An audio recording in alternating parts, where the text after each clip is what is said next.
Okay.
Oh, yes, indeed. Who is excited to judge random people on YouTube for a Saturday evening?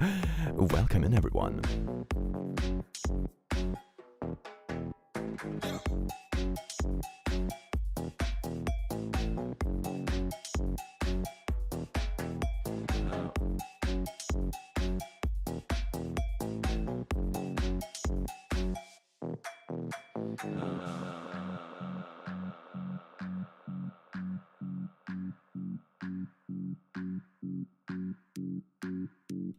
Sup, click, I slept most of the day. That is, oh my god, that's like so valid. I took a nap too. I'm gonna be honest, it was so good.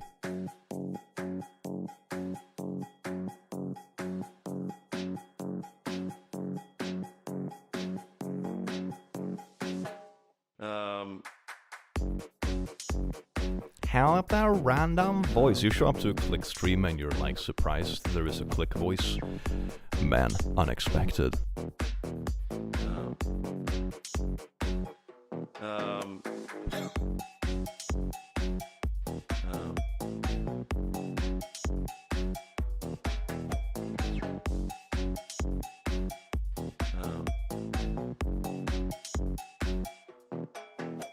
Oh shit, you're on vacation? Hell yeah.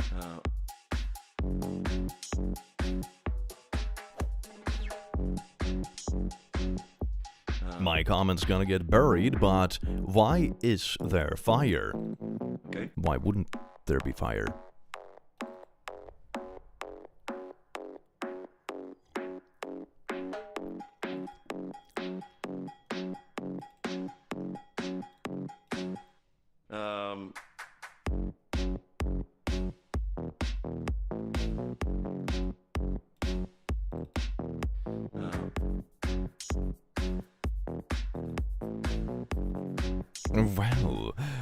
Well. Good evening, laddies, lorkers, and horkers, and welcome to the click. You smell absolutely astounding today. And what is this? We're live. Oh my god, wow. Streaming technology has come far. How are y'all doing today, you wonderful little beans? Yes, indeed. Thank you so much, Phoenix, for being a Nobel Last for 2 months. You beautiful bean. This one is lovely. Absolutely amazing. Today we have some beautiful, juicy Am I the Butthole stories that I figured we would read together, because if there's one thing I've realized about humanity is that we love a little bit of drama, right? Drama is very exhausting when you have to deal with it yourself. You know, it might be a breakup or a dramatic friendship or, stuff happening in the family or, whatever disagreement it might be. Maybe some petty office stuff. But it is really enjoyable to read about sometimes. I think there's a reason why series like, Love Island or Love is Blind or stuff like that is so incredibly popular. Because we're all rooting for our favorite little drama queen. And that's exactly what we're doing here today. But we're doing it together by reading our /Am I the Butthole posts. So we can judge poor strangers' life choices without having to get personally involved. Speaking of drama, I had to leave the stream for a second to record my cat body slamming the puppy. You see? Then the cat is gonna write on the subreddit tomorrow, "Dear subreddit, am I the butthole? Me, 2 cat, parentheses, body slammed, 3 parentheses dog into the wall. Am I the butthole? There is no other context needed." The answer is, of course, yes, the cat is the butthole, but no one is actually going to do anything about it, so it doesn't really matter. My first time making a stream, I'm excited, cheerful. Welcome in, you beautiful bean. Random question, have you ever ridden any kind of motorcycle? I've ridden mopeds, if that counts. I've ridden mopeds. The first vehicle I ever drove by myself, I was like 12, which was an old moped. I like mechanicized back into shape. This was like way out in the countryside, so like, you know, it was like gravel roads and shit. No one really cared that I didn't have a license or, you know, I was literally 12, but those were fun times. I still have that moped stashed away. I should joyride it. It doesn't go faster than 30 kilometers an hour. It's one of those like old-timey small mopeds. Maybe I'm so heavy now it's not gonna carry me uphill properly. That is entirely possible. Oh, hi, you beautiful thirst trap of a bean. Oh, Suki, thank you so very much. I don't know what you mean by that. You know, I went to the gym today and like, oh my god, my shirt accidentally fell off. Thank you so very much. Sana, thank you so much for being a last, you beautiful bean. Mayflower, thank you so much for the 5. Had the most vivid dream, and you were narrating it. It was about the emotional support demon and his counterpart, the emotional neglect angel. I'm really tempted to make like an emotional distress angel or something like that. And it's like super toxic, you know? It's like, it's like the most toxic partner you've ever had in your life. It's like, oh my god, you only want to hang out with people that aren't me. You only love me for my body. How dare you have free time? And you know, it just keeps going on, and then it starts gaslighting you. It's like, you haven't even picked me up this week. Am I not your favorite plushie? And it's like, I picked you up yesterday. Yeah, I don't remember that. And you know, it's just emotional gaslighter demon. Is that gonna be a good plush? Oh my god. Man, I feel like the plushies are going downhill, but like in a good way. Nameless Creator, thank you so much for being a royal lasso. That's way too generous. Thank you so much. And Big Sean, thank you so much for being a lasso, you beautiful bean. Chat, how would you have a conversation with your child about being trans?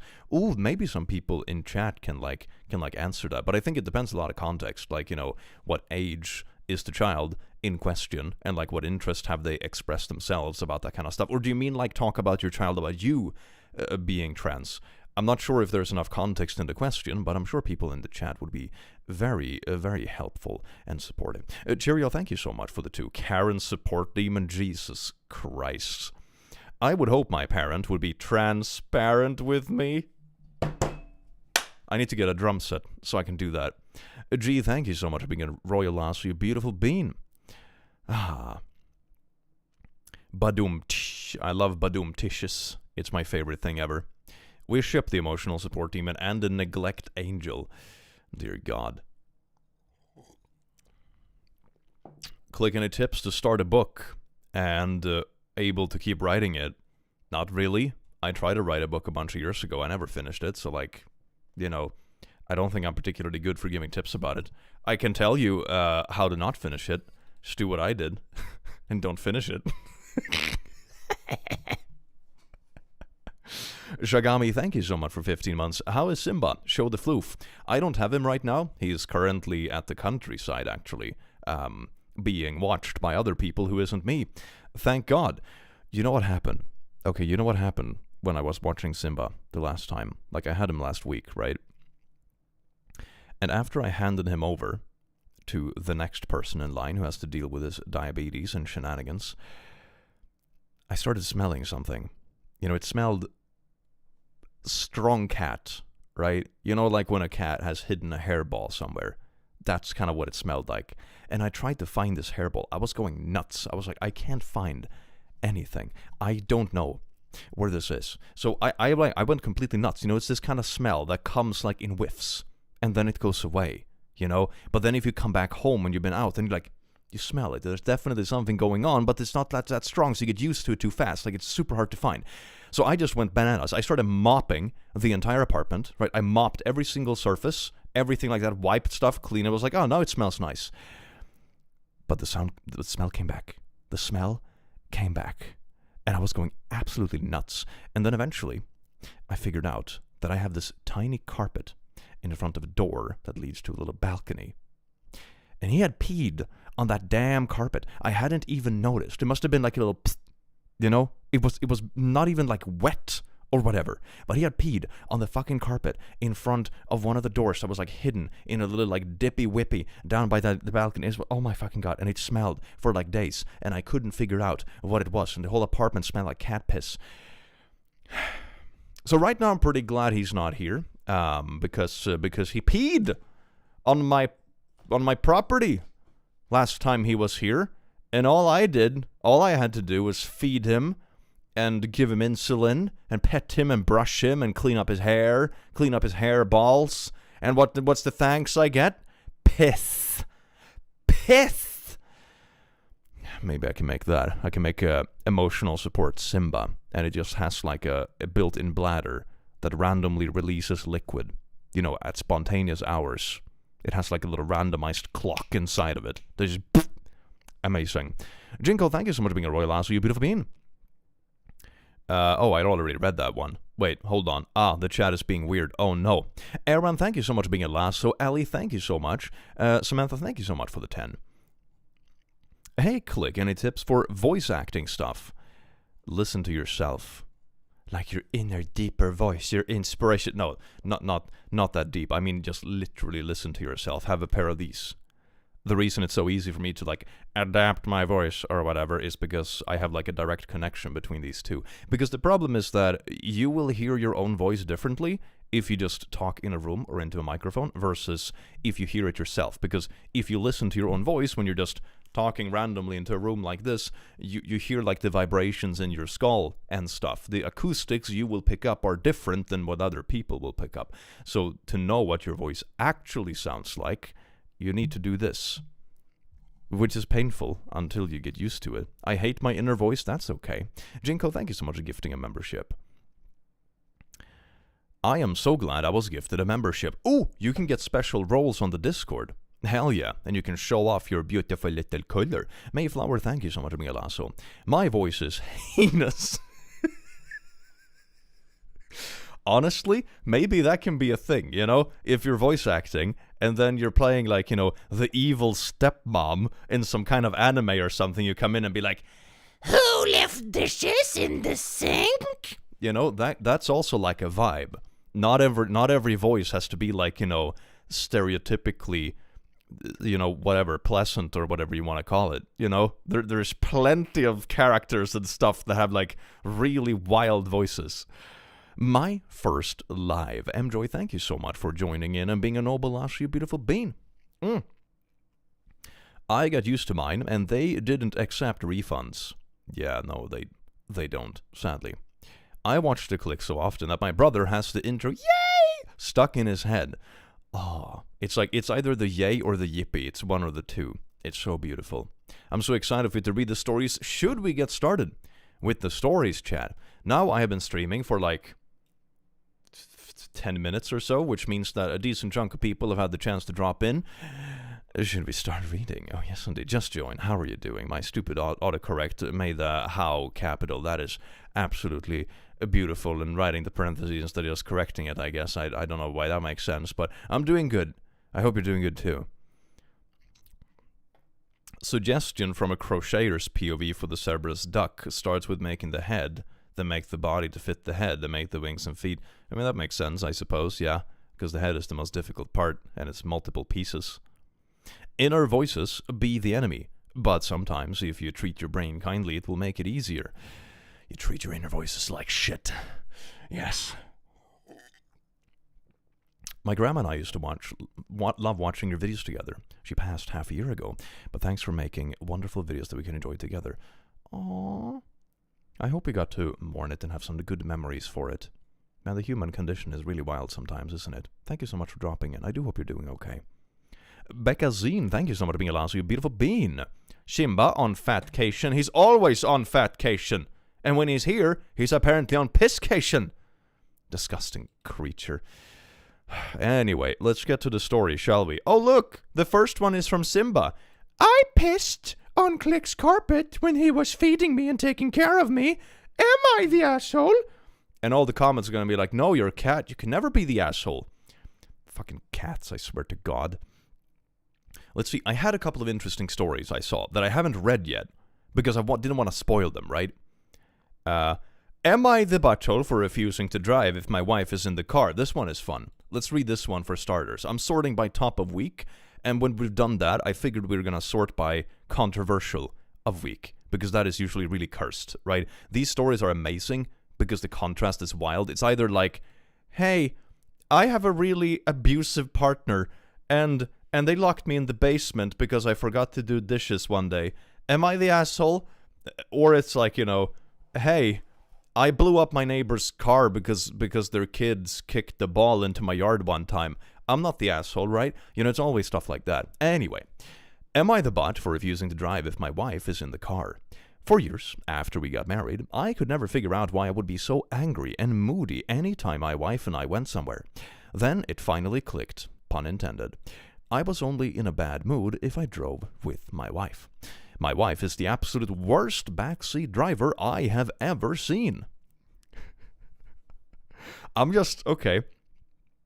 Don't get me wrong, backseat drivers suck ass. It's the most frustrating thing ever. But I'm also a bit surprised it took this long to figure out. Like, you know, if I have a backseat driver and I start getting annoyed about it, it's usually pretty obvious what the annoying thing is.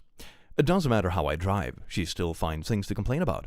Why did you go this way? If you would have went that way, we would have been there by now. You're driving too fast, driving too slow. You could have made that light unfucking real. That light wasn't red and you blew past it. Can you brake any harder, idiot? She actually calls you names. That's like a different level of backseat driving. It's not only like, oh my god, you can make the light, you can't make the light, don't brake so hard, don't do this, turn here, do that. You know, it's not just that.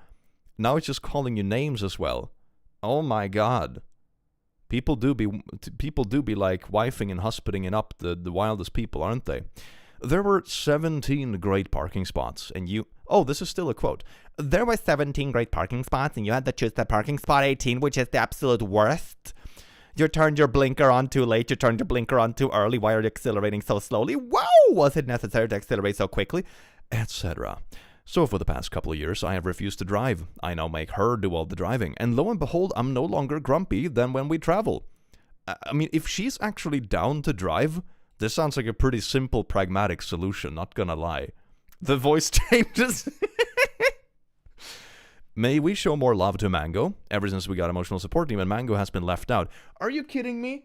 Mango was like the best-selling Halloween plushie. The ghost man. I don't know. Where's my ghost Mango? I don't know. My studio's kind of a mess right now, but we literally had a Halloween Mango that was like the most popular out of all of them, which was surprising. So Mango has gotten a decent chunk of love. Hell yes. Hi, love you so much. My ESD arrives soon. Thank you so much for that too. I should just pick random voices to read messages with. That's pretty funny. She has now gotten upset that she now is always driving and told me I needed to at least split driving 50-50 with her. I told her if she could keep her opinions to herself while I was driving, then I would. She agreed. So last weekend I started driving. She couldn't even last 3 minutes without criticizing my driving. I pulled over and told her I am done. Either she takes over driving or we're going home. She eventually took the wheel, as she muttered that I drive like a moron even though there is only one of us who has any tickets and has at-fault accidents on the record, and it's not me. Oh no, that is so ironic. That is so ironic. Oh my god, nah. This is why I am scared to drive backseat drivers. I mean, I think for me, at least, I'm not like particularly, you know, how should I put this? My car, my rules. If I'm driving and paying for gas, you better behave, otherwise I'm not gonna drive you. It's pretty simple, you know? So am I the butthole for refusing to drive if she's present? No, not at all. This sounds awful. And this goes past, like, backseat driving. She's actually tossing insults. She's calling you a moron driver, an idiot, you know, swearing at you and stuff. I would never, ever stick up with this. I mean, this would be borderline a deal breaker for my relationship. Even if it's like in the context of driving, some people can be moody. I can be moody when I drive. But I never yell at anyone else in the car, you know? It's more like, you know, oh, there's another person in traffic who, like, turned without his blinkers, and I can be like, learn to use your blinker, you troglodyte, you know? Stuff like that. But this is unbelievable. This would make me reconsider a relationship, I'm gonna be honest. I don't appreciate people yelling insults at me. Maybe they should talk about the relationship as a whole. Yeah, it's wild, isn't it? My God. Everyone can be moody. I mean, being moody is one thing, but being, like, consistently angry and tossing insults at your partner is something else. How do you say troglodyte in Swedish? I have no idea. She's calling you an idiot and moron. That sounds like you came up with a perfectly reasonable solution. She can't complain about your driving and force you to drive and call you names. That's not okay. I think you did the right thing and not the butthole. Yeah, that's basically my opinion too. I'm surprised they're kind of together for this long, to be honest. Like, man, people do be wifing up the wildest people. I swear to God. I wonder why she does that. Maybe she's struggling with not being in control. I mean, yeah, but that's also like a her issue in that case.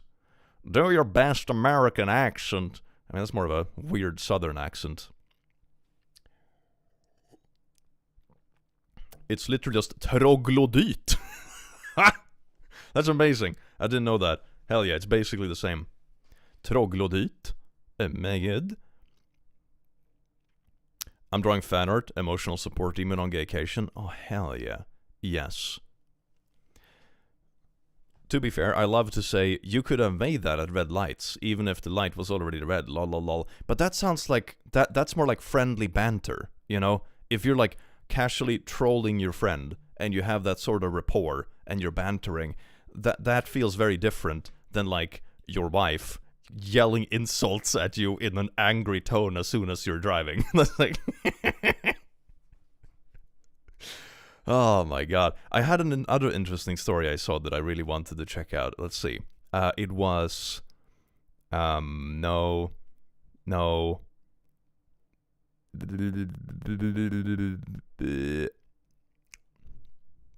Here is one that's actually marked as asshole. Look at that. That's pretty unusual. Like, having this many upvotes, but being marked as butthole, that sounds interesting. This must be a pretty controversial one. I love those controversial ones because there isn't like an obvious answer. Like, the last one is a very much obvious answer. Am I the butthole? I splurged and bought me something after my wife told me no. Oof. Gay staycation? Oh, I can do a gay staycation.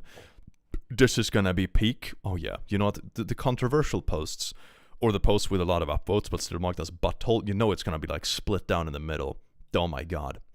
I, 38M, and my wife, 35M, I'll just call her Kelly. I guess it's 35F, I'm assuming, or maybe it's... No, it starts with K. I don't know, probably typo. Have been together for 9 years, married for 5, and we have 2 kids. Recently, I have been getting into sim racing. Mainly Assetto Corsa. Okay, so simulated racing. I'm guessing you're wearing like a headset or something like that. Or maybe in front of a screen with a wheel. One of the two. For some context, I am a long-distance trucker working 50 hours a week, making around 170k a year. I'm usually home on Sundays, but that's not always the case. When I'm home, I usually try to do something with the family, but since I have found this new hobby, I have been spending more time there. Oh, like more time with the hobby. Okay, I can see how that becomes like a bit of a tricky thing, especially if it's like far away and the only family day in the week is like consumed by video games, basically. Like, don't get me wrong, I'm a big video game fan, but I can see how that's gonna cause like friction. Kelly hasn't liked it, and I am not home as much, so when I am, she wants family time. Perfectly understandable. Yet, since I can't race while working, I really don't have any time except for when I'm home. Within the last year, she has wanted a hot tub and a new car. I have bought her both, since money's not an issue, and they would be nice. So about 2 weeks ago, I brought up the idea, since no one ever rides with me in my truck, I could install a sim rig in the passenger seat. I have seen it done before and thought it would be the best of both worlds, and I could race when not driving, and when home we could have family time. Okay, so like gaming when on the road, because I'm assuming like you sleep in the truck and stuff when you're doing like those weekly hauls. I'm assuming. She immediately shot down the idea, saying it's just going to be a huge waste of money. So without her knowing, I took off last Monday and Tuesday to have my friend who builds custom sim rigs build one into my passenger seat. After everything was done and bought, rig, PC, wheel, shifter, monitors, etc. Okay, yeah, so the racing rig is one of those things with like a wheel thing, like a controller, and like a shifter. I'm guessing that's like a gearbox or something. It came to be around $3,700. Doesn't sound too bad for an entire sim rig, I'm gonna be honest, man. That sounds relatively affordable, but that doesn't sound so bad. 3,000. I'm just thinking like in terms of, yeah, I've definitely spent more on like my gaming setup. Although I don't have like shared economy or anything like that, but still. It's like that doesn't sound unreasonable, I'm gonna be honest. Nothing compared to what went into her $5,000 hot tub and $39,000 car.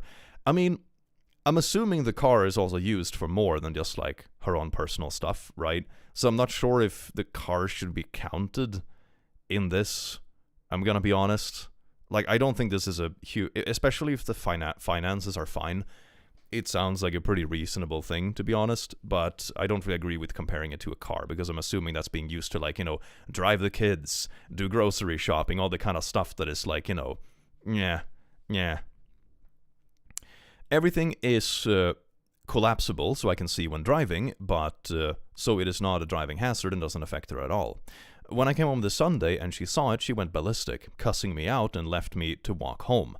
I park my truck at my shop, Kelly comes to pick me up and drives me home. Yeah, okay, so then the car is used for, like, obviously more than just, like, you know, her personal stuff. So after a 40-minute walk, I made it home to see she took the kids to her mother and wanted to talk about making smart financial decisions. This made me mad, as we have a large savings account and emergency fund, so what's wrong with me spending my hard-earned money to splurge a bit on myself? In this case, I'm gonna be honest, it sounds more about, like, the communication, to be fair. Like, because the expense isn't particularly big for, like, a gaming rig, and it doesn't sound like it's a big expense compared to, like, you know, the financial situation of the family. You can afford, like, cars and, like, installing nice hot tubs and stuff. I would say, like, making him walk even if she was mad, yeah. It feels like, you know, he wasn't great with the communication and sort of just made the decision. Because here's the thing, the undertone I'm sort of getting from this is that he's the one working, so he feels like he's spending his money, but she's still taking care of the household and the kids and stuff. Like, you're married, you have an economy in common, and you've just split up things in the relationship, right? I still think that the wife is doing a butthole thing, but, like, making him walk home because you're mad, like, now you can walk home and all that kind of stuff, and it's kind of being petty because it's not even a big expense, and he's also doing it partially to spend more time with family when he's home. So it's like, I don't agree with the lack of communication about it, but it also feels like an overreaction, I'm gonna be honest. To me, a gaming system has more value than a hot tub. Yeah, me too. I'm gonna be honest. I have a little hot tub that was, like, pre-installed in the apartment I live in. I use it, like, twice a year. My computer I use every day, you know? Not the butthole, but communication was clearly muddied. She's being petty, but he should have communicated better. Yeah, that's my reasoning too. Like, pragmatically, it's not really a problem. Like, pragmatically, it's not the huge amount of money for this family or whatever. But I think it's also, like, I think the lack of communication and the feeling that he feels like, oh, it's my money, so I can spend it, even though they have an economy in common, and they have decided that he is working and she is taking care of the kids, for example. I just think she's overreacting. Yeah, I think a reaction is fine, but this reaction is just too big, right? Like, he made a minor boo-boo that is more about communication than anything else that's, like, pragmatic or will actually risk the family economy or whatever. And he's doing it with good intentions. Like, you know, how do I compromise this? Like, okay, I can have my hobby with me on the road so it doesn't take away family time, and it's not like a big financial splurge that's gonna affect the family. It's like, that sounds like a good decision. So it's like, I don't know, man. It just feels like, okay, should he give up his hobby completely then? I don't know. He should have told her if he was going to do it, but the wife is definitely a bit of a butthole because she made him walk 50 minutes home. Yeah, right? It's like, the lack of communication I don't agree with. I could see, like, a partner getting snappy about it, but bruh. She's a stay-at-home mom and has been that way since we met. I do all I can to make sure she has everything she needs and is happy, but I can't have a sim rig to relax and have some fun with the boys. Am I the butthole? Edit.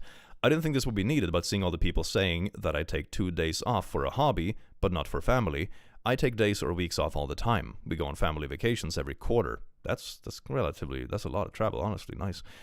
I make time for my family. This purchase is so I can enjoy my hobby on my downtime on the road. I'm surprised people in the comments don't pick up on that.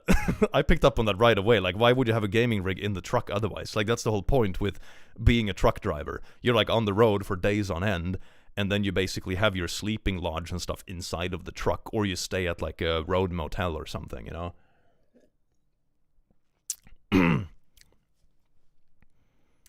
He's literally trying to give her what she wants by not gaming at home and still giving her family time, but it seems like she wants him to not have a hobby.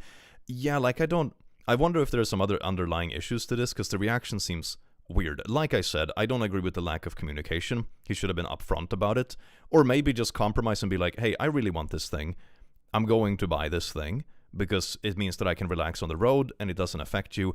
But to make it fair, you can also spend the same amount of money on something you want to do for a hobby. Or maybe the frustration comes from something else, something I just realized. Maybe it's like she doesn't feel like she has any space for a hobby because she's always looking after the kids. So then she feels frustrated, like, why do you get to have a hobby? Because you have like a bit of downtime when traveling. But that's also toxic, of course, because then the solution should be like, okay, how do we talk about it so maybe he can take on more of the kids? Or you can solve something with the nanny or something like that. I don't know. So she can have time for a hobby. You know, that's the thing. If she is like pissed about not being able to have a hobby, and then you just don't want your husband to have a hobby because it's fair, but the result is that everyone just has it worse, that's also toxic. Then the solution is to like talk about how do you fix it so she can also have a place for a hobby, right? Or maybe she doesn't think that gaming is a proper hobby for a man. Yeah, but that's not up for her to decide. So I can see that being an underlying frustration, right? But there is something else going on. He's either not bringing up or he's oblivious. Could be, yeah, because the reaction seems... I mean, it could also be that, you know, she's had a bad time looking after the kids and, you know, he works and is gone most of the time or busy at home with his hobby and she gets to spend the money. Is it just me that thinks that? Yeah, maybe.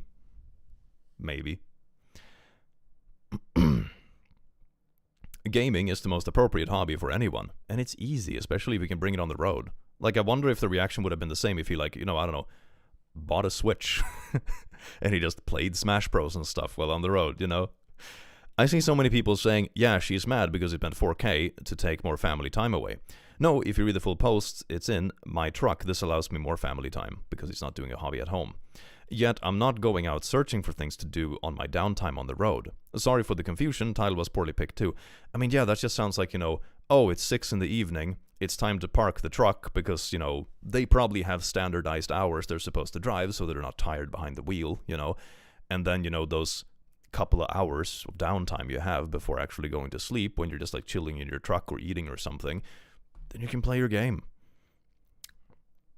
Pokemon Go is the best ever. Oh, that would be good for on the road. Hell yeah. Basil Bobble, thank you so much for being a lasso. For everyone saying I should have had a conversation, I tried. She shot me down immediately, wouldn't allow the conversation. I mean, I'm gonna be honest. If I felt like, you know, I was working a lot, I want a Switch or something to bring with me when I'm traveling or something like that, I would probably buy it too.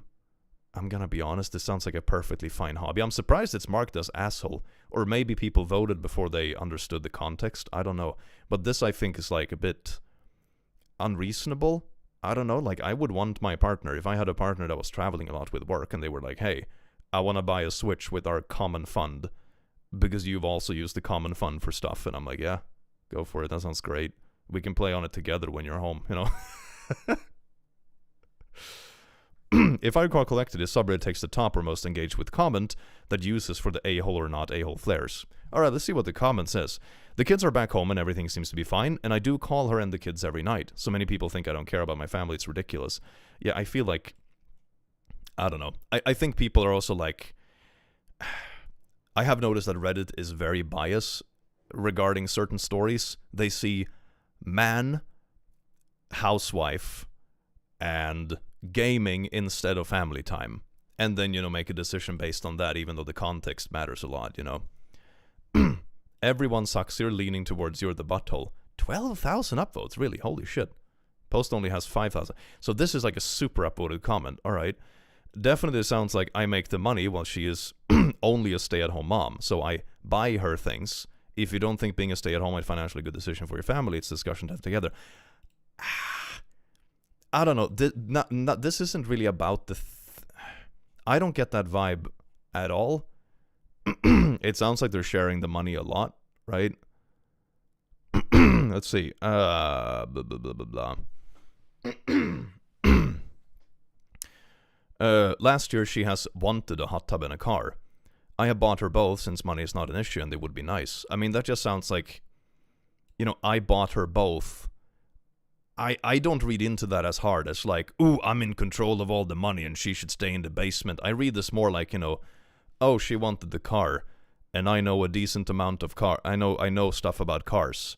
I'm going to ask her what she wants in a car and I'll pick out a nice one for her. Like that's what I'm not read. This to me does not read as like, my wife should stay in the basement and she's not allowed to spend money. Like, what? And same thing with the bathtub. I mean, I don't know if he knows about like handyman stuff around the house and stuff like that, or knows where to get it. Like that makes sense. Again, man hate, like I said. He never said or expressed that his wife even wanted to work. They're making him the bad guy because not sacrificing his happiness for her. It's weird. I feel like this is really one-sided. I don't like this. Big purchases should be discussed with both of you. If you think the hotel tub, what? Okay, was a good idea, or that cheaper car allowed more savings, that's a discussion to be had. But they have savings. Like, that's not the problem. He was just saying that, when she wants something, because I'm assuming she is more of a bath enjoyer than he is, because she's the one who wanted a bathtub, for example, then they got it, I don't interpret the story in the least the same way as this top comment does. I'm gonna be honest. I read it more like, oh, I want a gaming rig, she wanted a bathtub, they're roughly within the same expensive, like, what? The fuck? It sounds like both just wanted stuff and they used the common fund of marriage, common household finance to buy both. Point of clarification, not a bathtub, a hot tub. Okay. Okay, but yeah, whatever.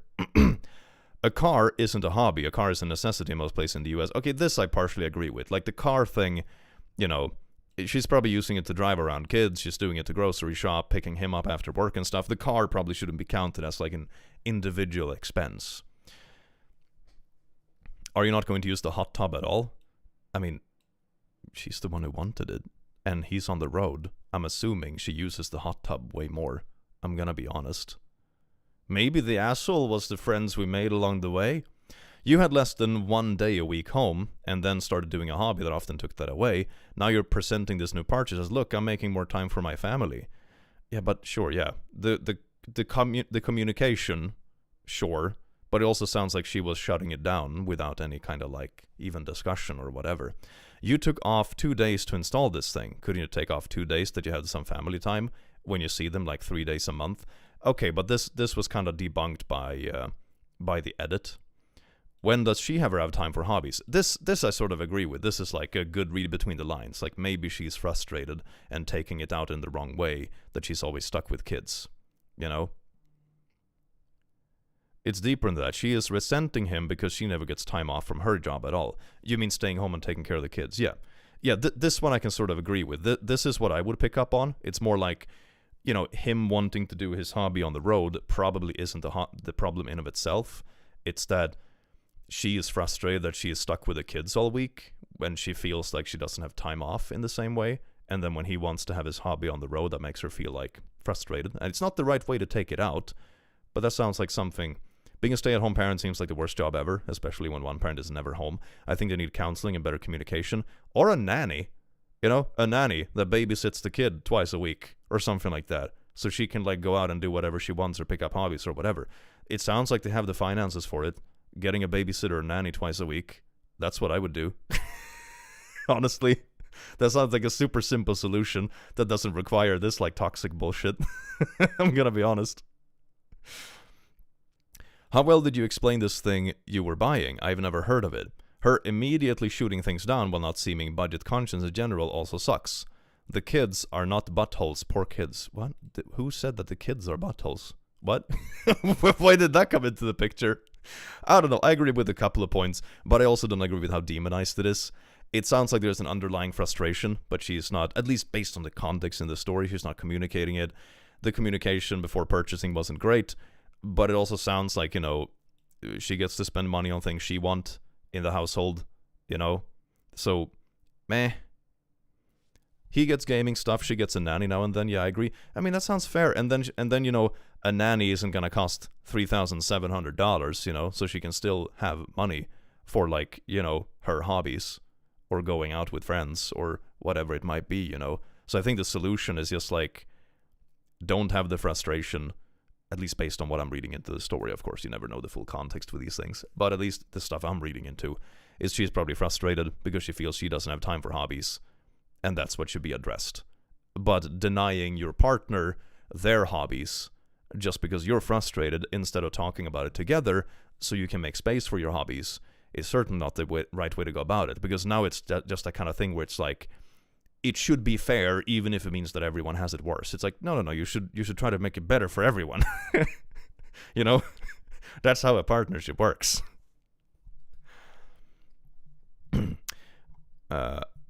As someone who will be a stay-at-home parent starting this winter, looking at the situation hurts. They need therapy, I agree. Yes, a nanny or something would be good. Yeah, if the frustration actually comes from her feeling like she doesn't get enough time off to just be by herself, then a nanny 2 days a week, boom, there you go. Because it sounds like they can afford it, that wouldn't be too unreasonable.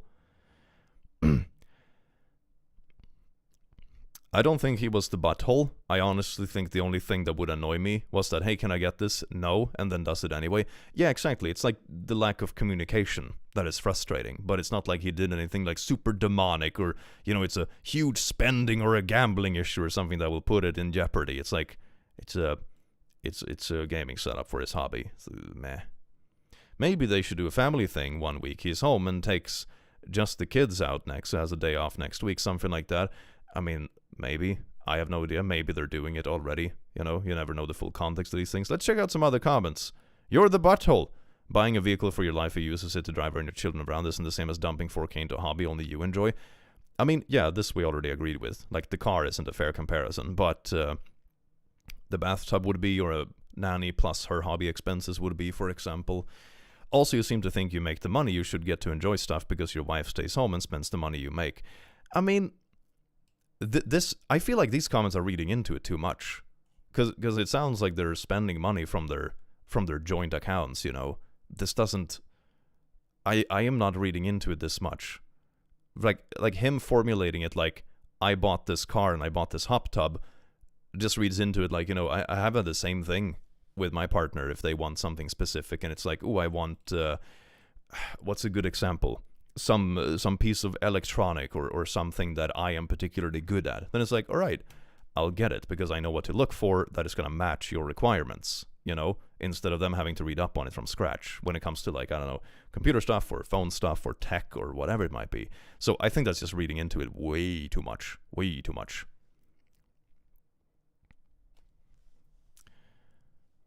People glazing over it, probably pretty angry from the title. Yeah, I think people are reading into it way too much, honestly. I don't get that vibe at all. I got something for my partner can be a positive thing. That doesn't have to mean that, I think I should be in control of all the money because she's just a stay-at-home wife. No, it can literally mean that, hey, I did the errand and took the time to actually get the thing and read up on it because I know it's my specialty and I'm the expert in the household on this particular thing and my partner wanted it. That's actually a good thing. That's, I'm not sure, a favor. I'm not sure but it's a positive thing. It's something you do for your partner, right? So, meh. Isn't OP the one making the money? Why can't OP spend the money how they want to? I mean, they're also married, and instead of working, and he can make that sort of money because she's staying home and taking care of the kids. That comment, I would agree with that comment if they are, just in a relationship and have separate economies. But now when they're married and they have kids together, and they have specifically split the relationship, so he's working and she's a full-time stay-at-home mom to take care of the family, then everything is 50-50, you know, because the reason he can do his job is because she's taking care of the rest, and vice versa.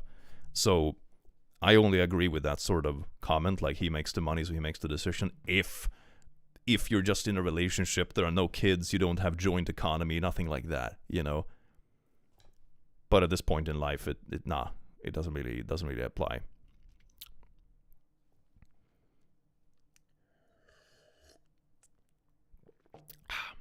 I don't know. If you have the money to both buy a car and dump 4K for a hobby, seems like they have the money for both my things to enjoy and a nanny.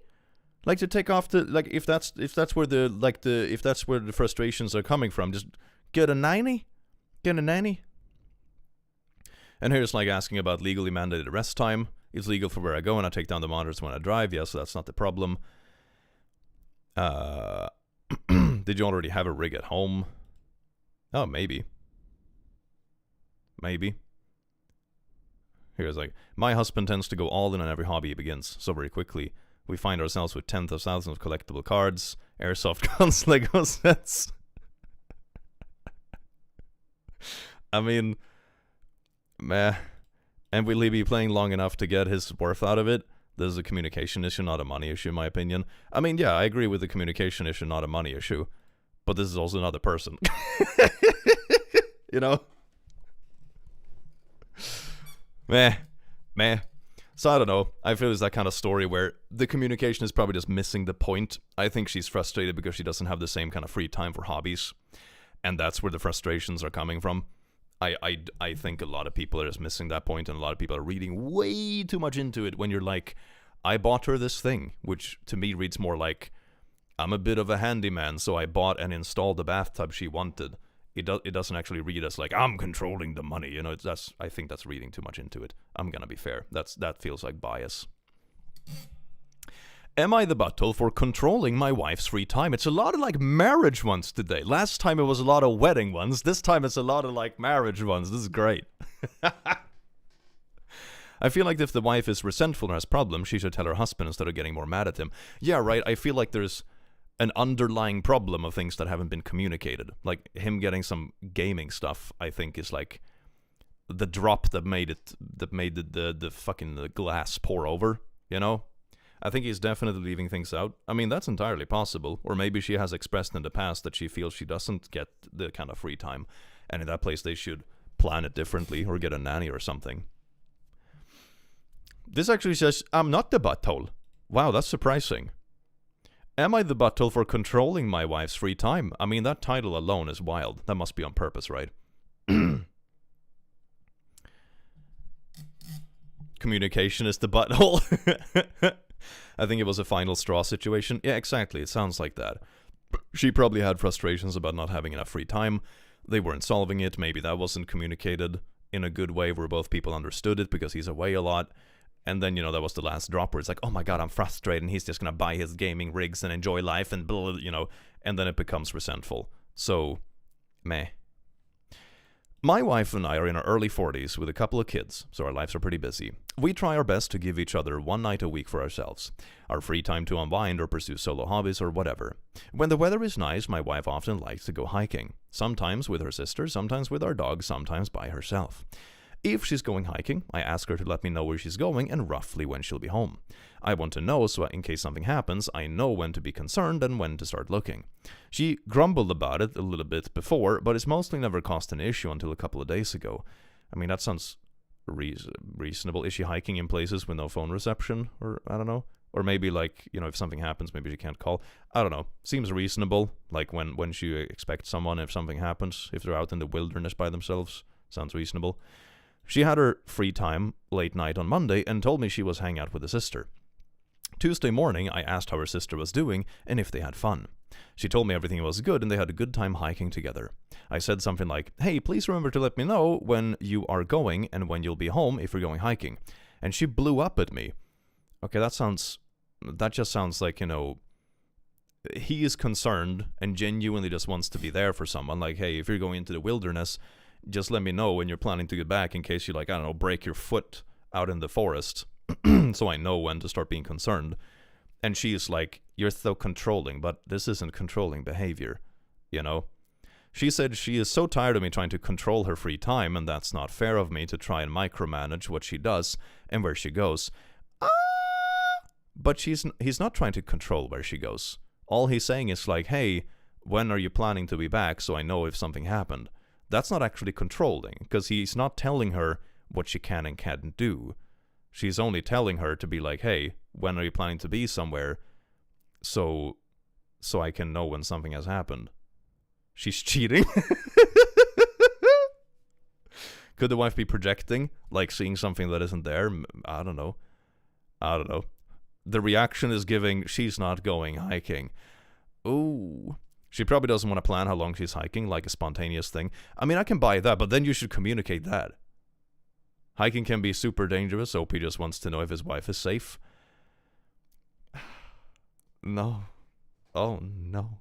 Literally just got to her and I assumed she was cheating. When she never does that to me. It devolved into an argument from there, and we're still both pretty annoyed about it. From my perspective, it's not about controlling her, it's about safety. I mean, I think the word control here is used in like such a weird context because no one is telling anyone else what they can and can't do, right?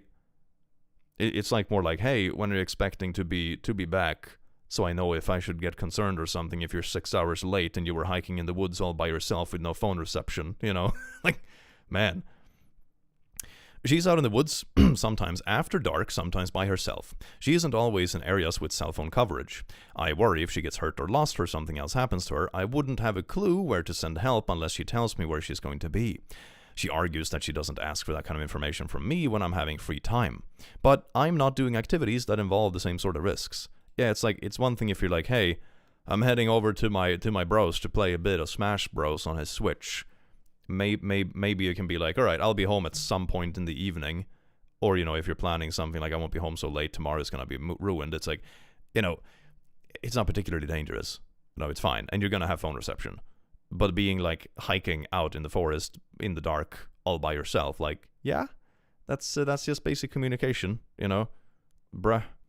Am I the butthole for wanting to know where she is and when she'll be back when she is out hiking? This sounds reasonable. Like, this is not about controlling anyone. This is hiking safety 101. Anyone who hikes, especially solo, should tell someone where they're going, with an estimated time back. Twisted ankles happen, and so does getting lost. I find her emotional reaction to your common sense to be very disproportionate. In all honesty, I have to wonder if she's really going hiking. Chad isn't the only one picking up on, like, the potential cheating vibes. She was very defensive and launched into a tirade over a simple question, not the butthole. Yeah, I wonder if there's something else going on there. To be honest. Like, I'm going out alone in the woods at dark for no reason. Don't ask where I'm going.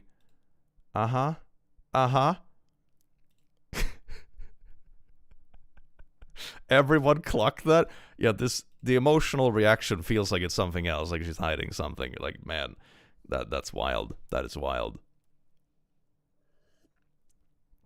She chose the bear? Oh my god.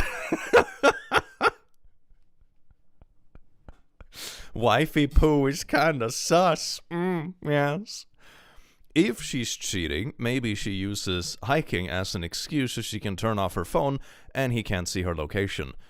Oh my god, maybe it's a whole scheme. Maybe it's like, I'm going on a trail that doesn't have good phone reception. Whoops, flight mode, gonna go over to Steve's place.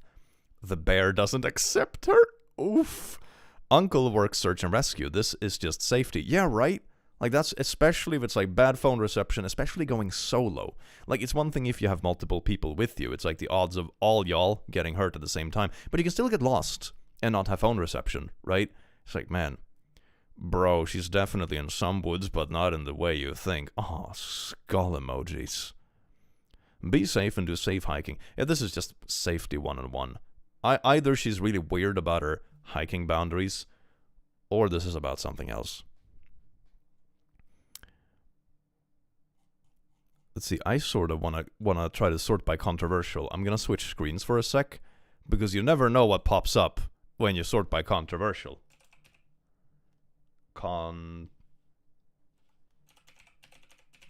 Did I spell it right? Oh, this is good. Now we're having the good shit, chat. Now we're having the unhinged shit. Check this out. I love this. 0 updates, 250 comments. You know this is good shit. 5 updates, 50 comments. Oh, this is good. This is good. Let's start with this one. This is a juicy ratio. This is a juicy ratio. Husband, me or bear? Wife, bear, parentheses, might be cheating. Cheating with the bear. Dear God.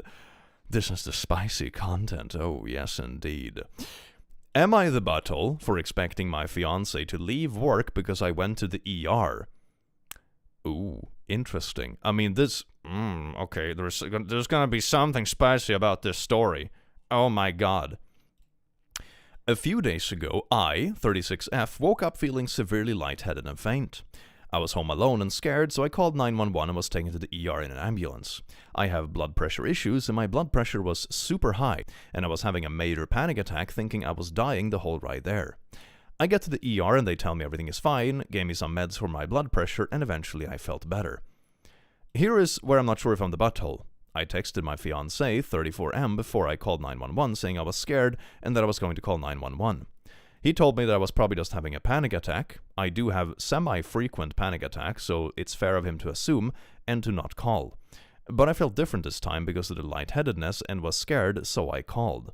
I mean, that's your prerogative. I'm also not sure which country this is in, I'm going to be honest, but that's your prerogative. If you feel like something is wrong enough that you're scared for like your own well-being and stuff, better safe than sorry.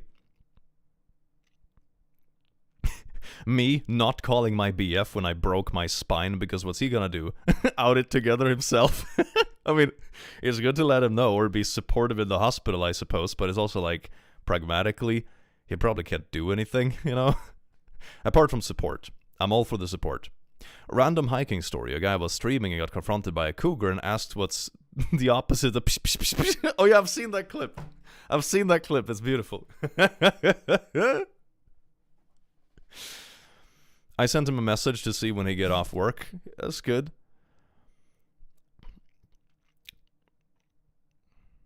Normally, Click's chat feels comfy like Oz's, OT's, Alties, but today the comments are just increasingly misogynistic, and Click seemed to be agreeing. What did I agree with that was misogynistic? What? I'm confused. What do you mean? Like, we had a story of someone potentially cheating, and then we had a story that sounded like the wife was frustrated because she was stuck with the kids, and they weren't communicating it well. How is that What? I'm confused. Can you elaborate? Anyway, I feel like we're pretty neutral with the stories. There's plenty of buttholes that are multiple genders, you know?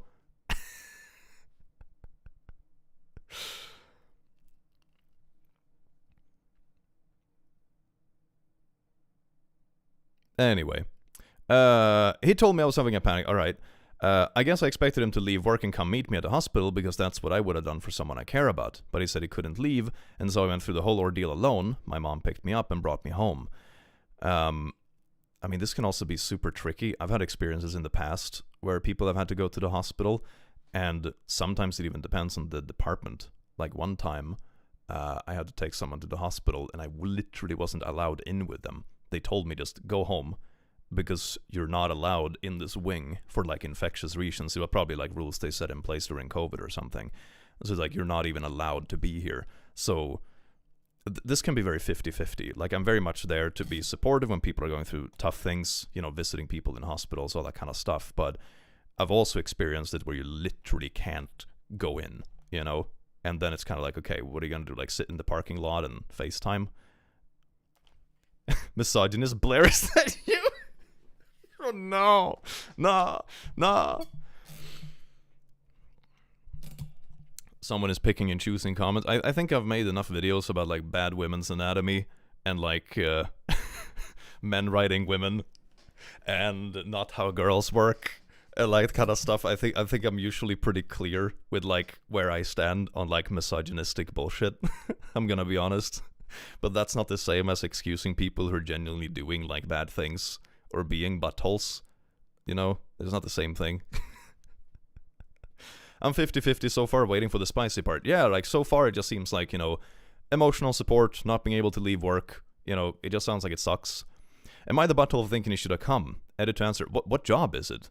Like, if he's just, I'm flexible hours, or I'm a student or something, whatever, then it's like, okay, yeah, you can probably make time for it. Is he literally like, a fireman in a burning building? What does he do for a living?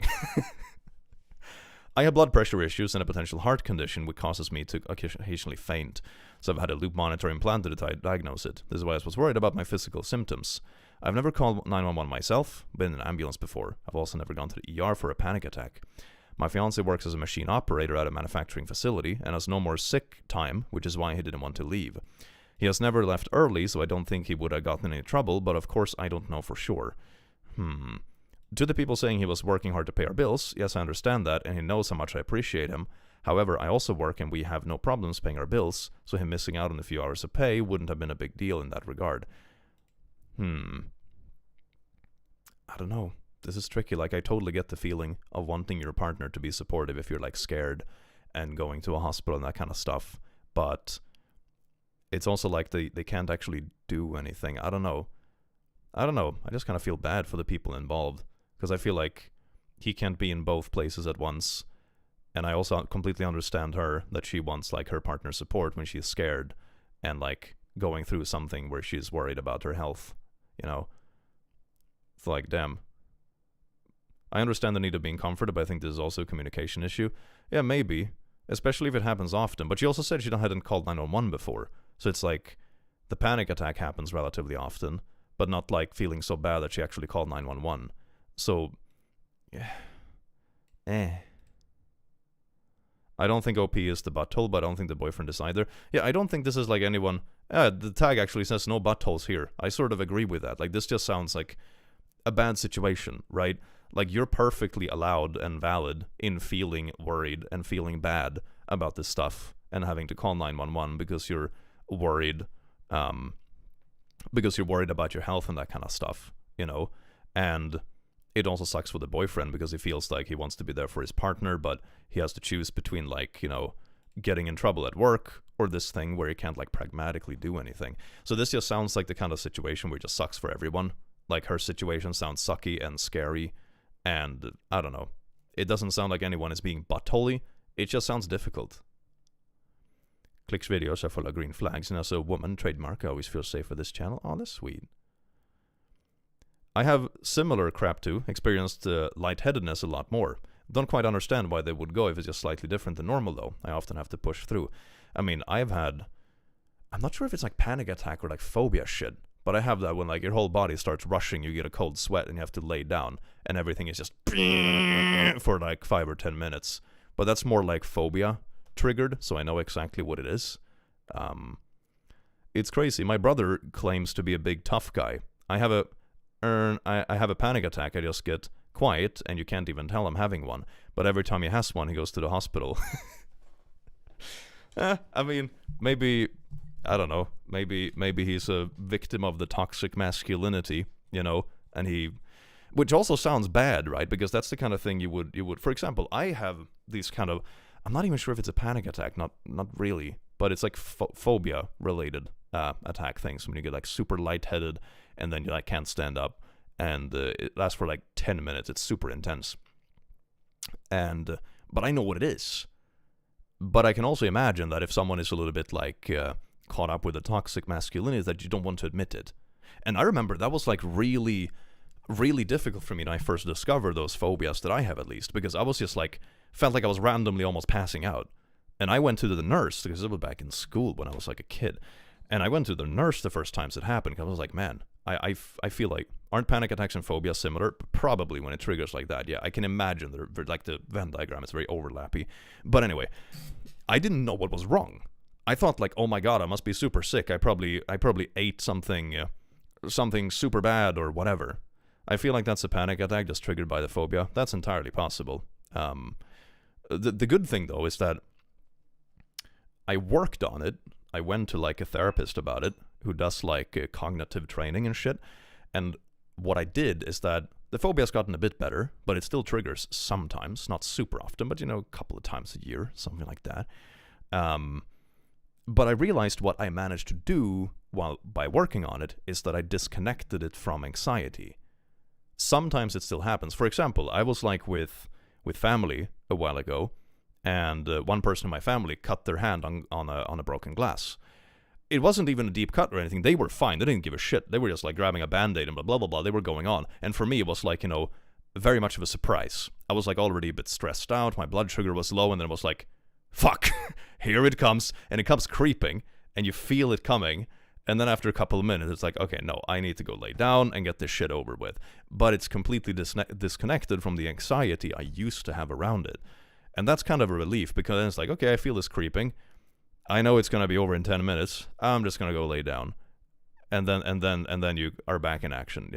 So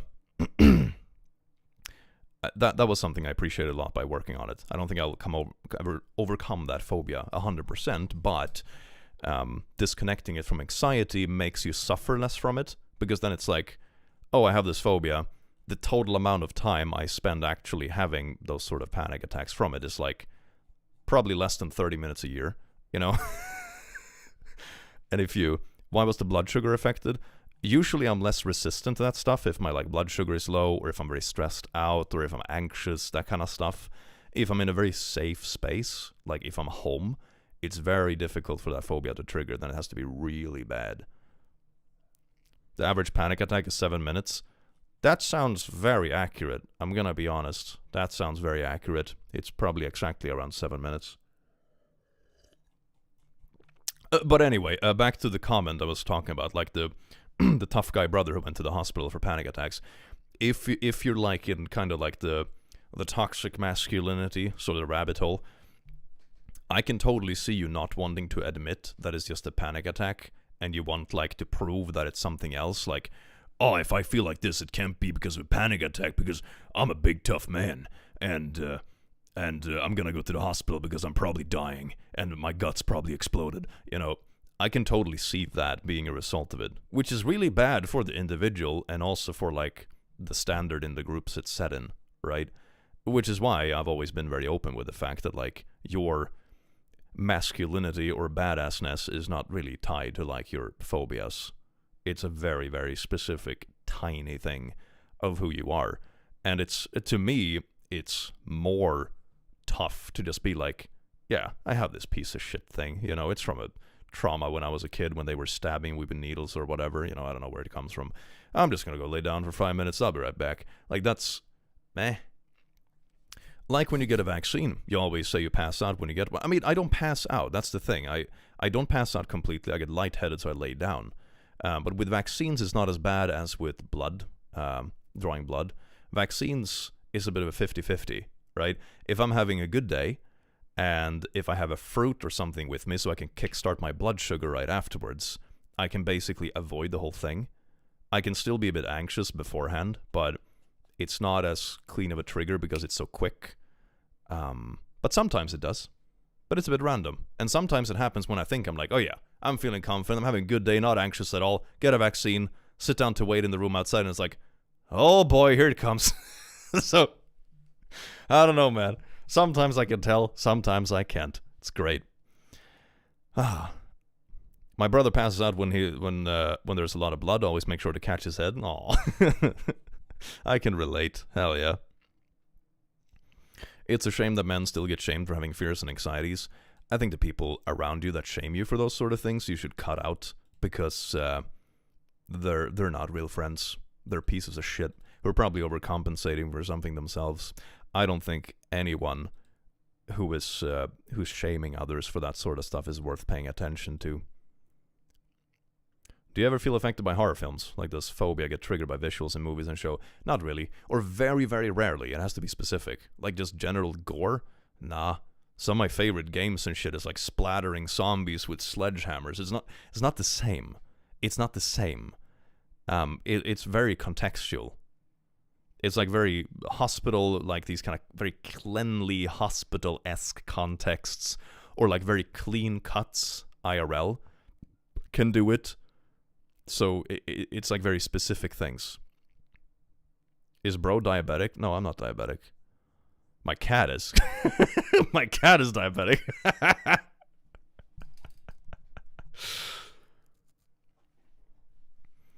This is so wholesome. Glad I discovered this channel. Welcome in. I do hope you enjoy your stay. I feel that men who can admit to their weaknesses come out as more masculine and secure than Andrew Tate mindset of being Superman, but it just comes off as fake. That's the thing. Like, you just hide the things that would be potentially a weakness instead of just being like, oh yeah, I fucking hate needles. Anyway, let's go bench press 300 pounds, bro. It's like, you can do both. It's fine. Is Simba a Maine Coon? Yeah, he is. He is. How long did it take us separated from anxiety? That's like 6 months, something like that.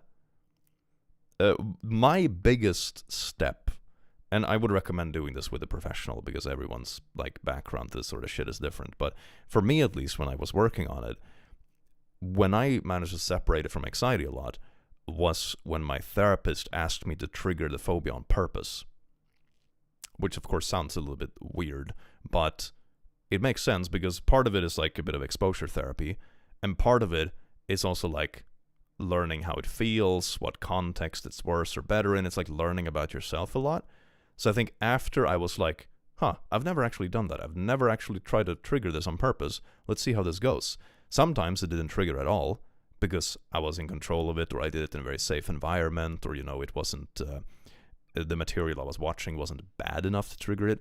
But sometimes it did. And I think that doing that, like embracing the thing, completely disconnected it from anxiety, because then it was like, okay, I'm completely in control of it. I'm not going to a place, being stuck in a lecture hall, scared they're going to talk about this, and I'm going to have an embarrassing, almost pass-out moment in front of a crowd.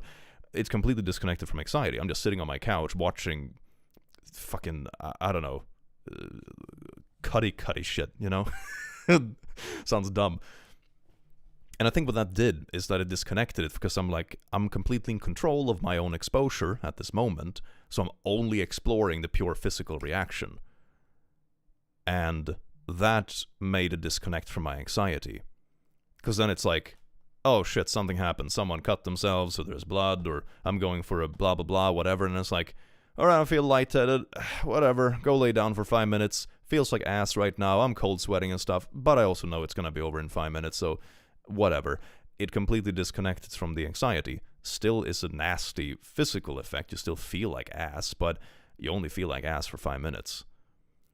My family was definitely raised as, you have to be a manly man. You're not allowed to show your emotions. If you have emotions, it has to be angry. I haven't cried in years. Yeah, I can see that. It's very much a boomer attitude. I mean, I've had people around me who do that. Also people who are really nice people in general, people I respect and are very good people, but they have a bit too much of that mindset. So I think what I did is that I just kind of found my own way after a while. I found my own idea of what I think that proper masculinity is, at least to me. Because you can be powerful and confident and all of that kind of jazz, and handy, or whatever, reliable, without being an asshole, or without being overly weirdly overcompensating and angry about things you might actually want to work on. Hope you're having a good day. Thank you, Kim, for the 2. Thanks for talking about this and breaking taboo. No worries, Violet. Thank you so much for the 2. Our brain seems to be able to tell the difference between real and fake situations, such as blood in real life and blood images on screen. Sometimes, at least, yeah. Sometimes fiction can trigger it, but it has to be specific. For example, one game I could not play was The Mortuary Assistant, because that was like, shoving big fucking needles into bodies and stuff. So even though it's like a horror game on my screen, I couldn't get through it. That got under my skin so bad. Whereas other games that are gory, like zombie games or just splatter games or Doom or whatever, that's not the same thing. Like ripping the head off some demon and jamming a shotgun up its ass isn't the same thing as like, let's shove this big needle into this fucking corpse. It's not the same ickiness. Big needles in clinical setting? Man, it was rough. Yeah, I know, right? That, yuck. Anyway, this one, this story, I think we all just concluded that, like, no one is the butthole. Honestly, leaning towards you're the butthole because he seemed dismissive of his work. He told you he couldn't leave. He has no sick time left. You say his job is not very important, but he pays the bills. Yeah, I mean, meh. I would say you're the butt. Nah, I don't think anyone is the butthole, to be honest. I completely understand her feelings. But I also understand his feelings that it's like, this panic attack stuff happens often. I can't risk getting like fired over this sort of vibe. So it's like I just think it's rough. I just think you're allowed to be like emotional about hospital stuff because it can be scary, but it doesn't mean that life around it pauses, if that makes sense. So it just sounds like a sucky situation. Skalky, thank you so much for the 2, you beautiful bean. I just opened the app to watch a click video and it's live. It's the best day ever. Welcome in. I do hope you enjoy your stay. Woo! Excellent.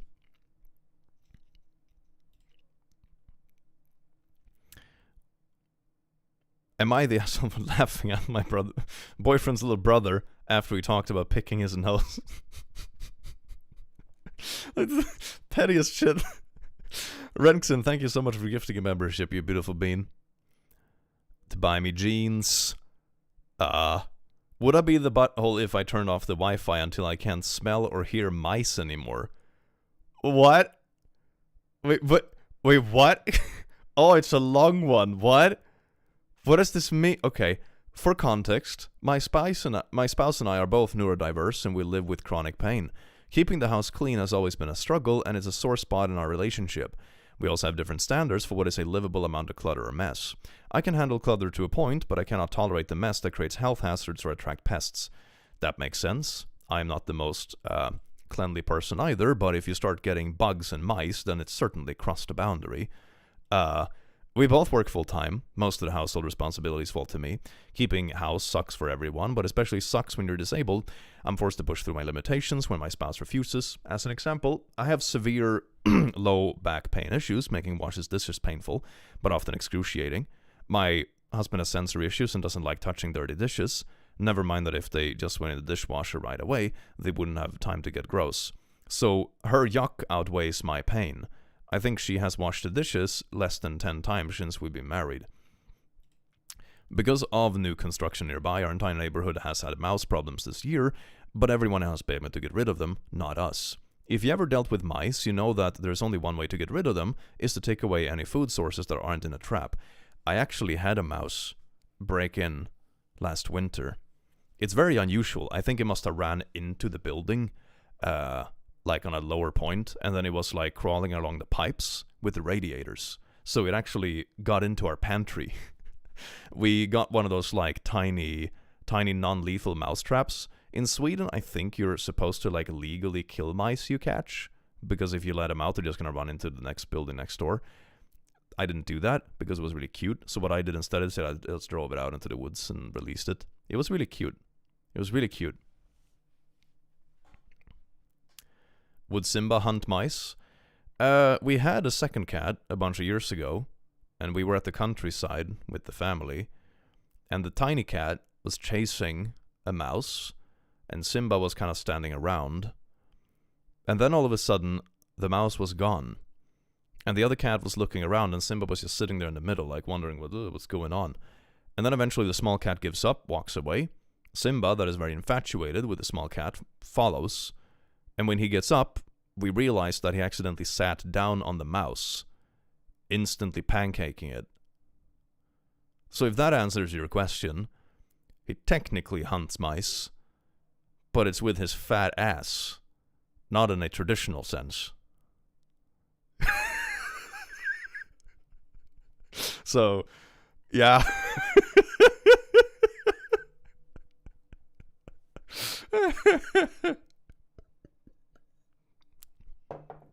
That made me laugh so hard I almost choked. He's a unit. He is. Can you imagine that? You die by ass. What did that mouse do in its past life to deserve that?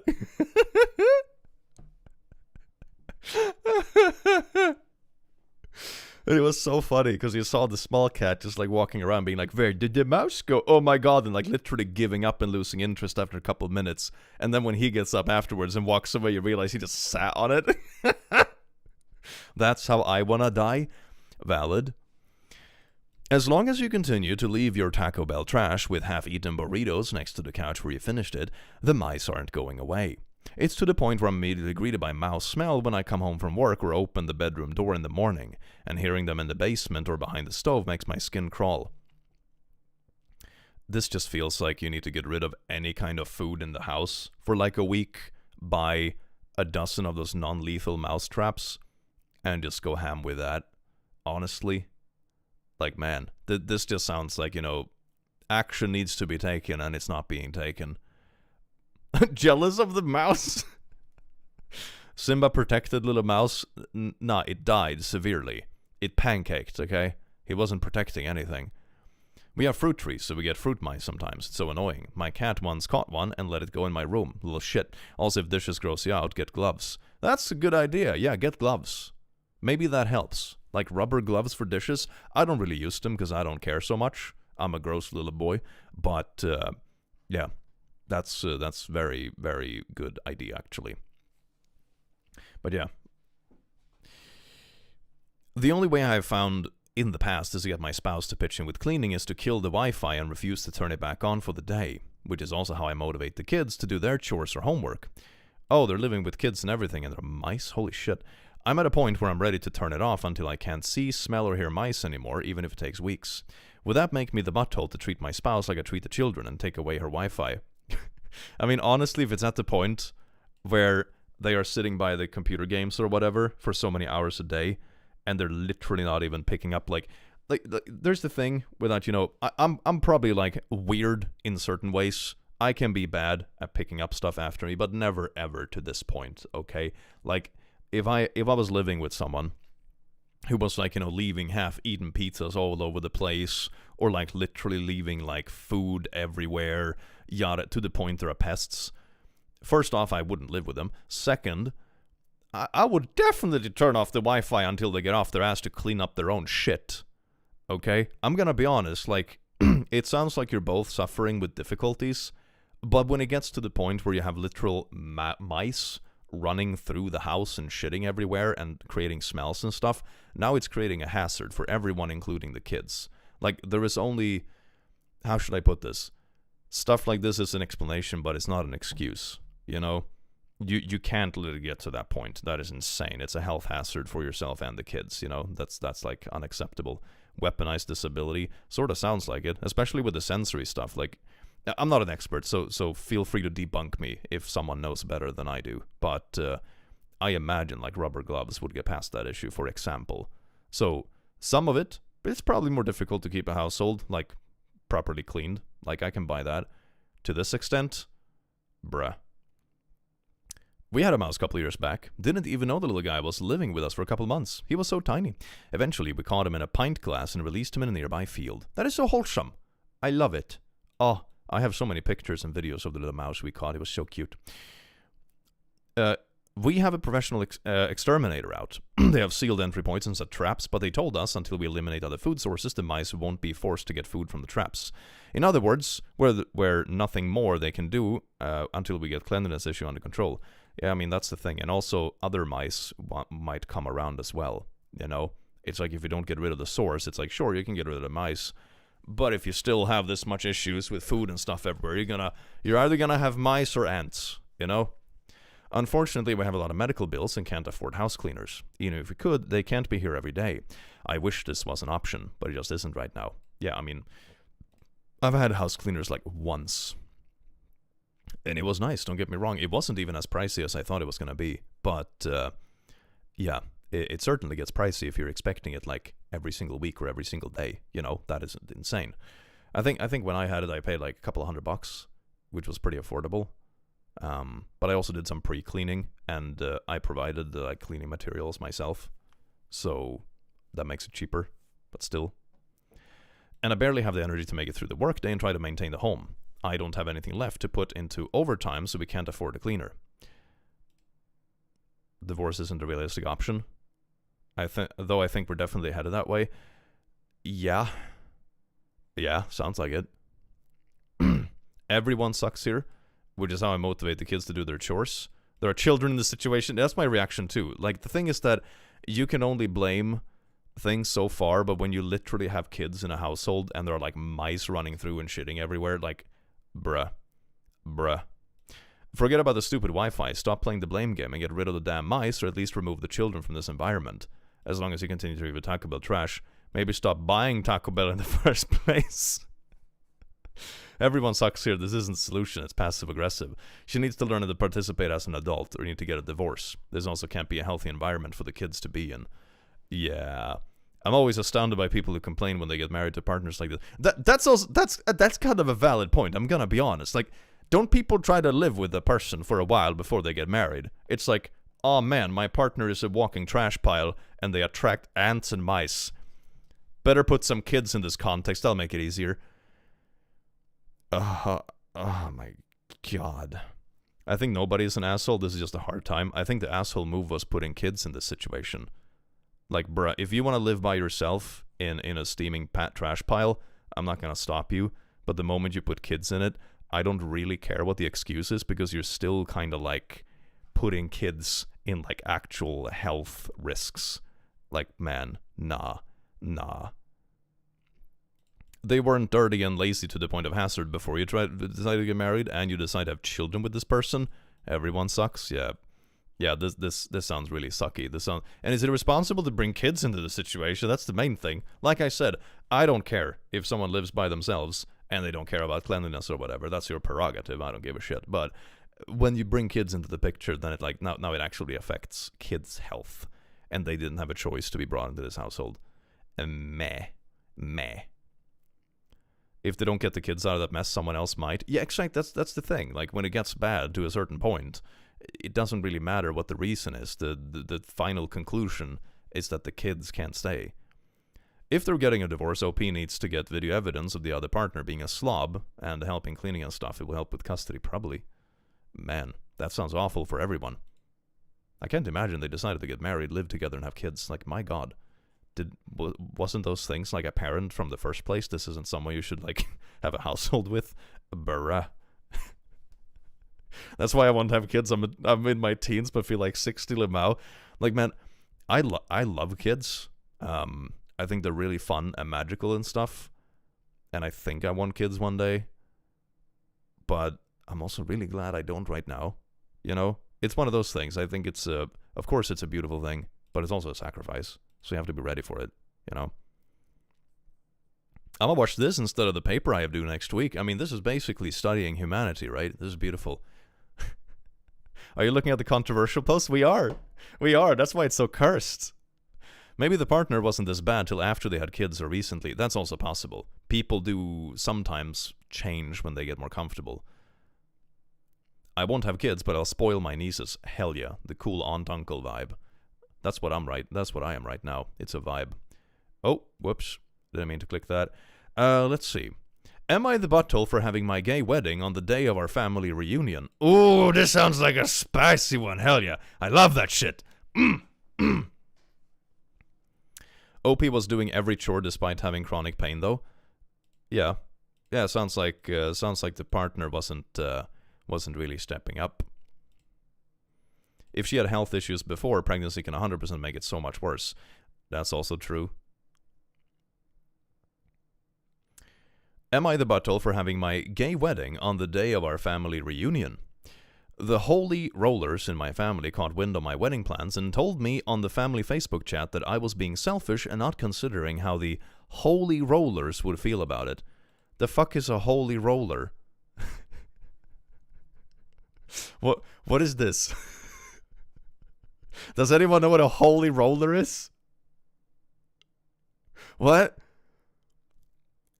The family group chat that I was being selfish, not considering holy roller. Very, very, very religious types. Religious. Okay. All right. God Squad. All right. Okay, that makes sense. So the holy rollers in the family group chat would feel about it. Okay. So they're getting shit for wanting to do like, the holy rollers in my family caught wind of my wedding plans. Okay, now I get it. I explained to everyone that my wedding was going to be 2 to 3 hours after the reunion was over and in a completely different part of the park. I had rented my own pavilion, 1/4 of a mile away from where the family reunion was to be held. I thought I was being considerate of them, not be inviting them to the wedding at all. I wasn't going to advertise my wedding at the reunion because the people that were going already knew. The holy rollers posted that anyone going to the reunion would be condoning the gay lifestyle and would go to hell. I'm gonna be honest.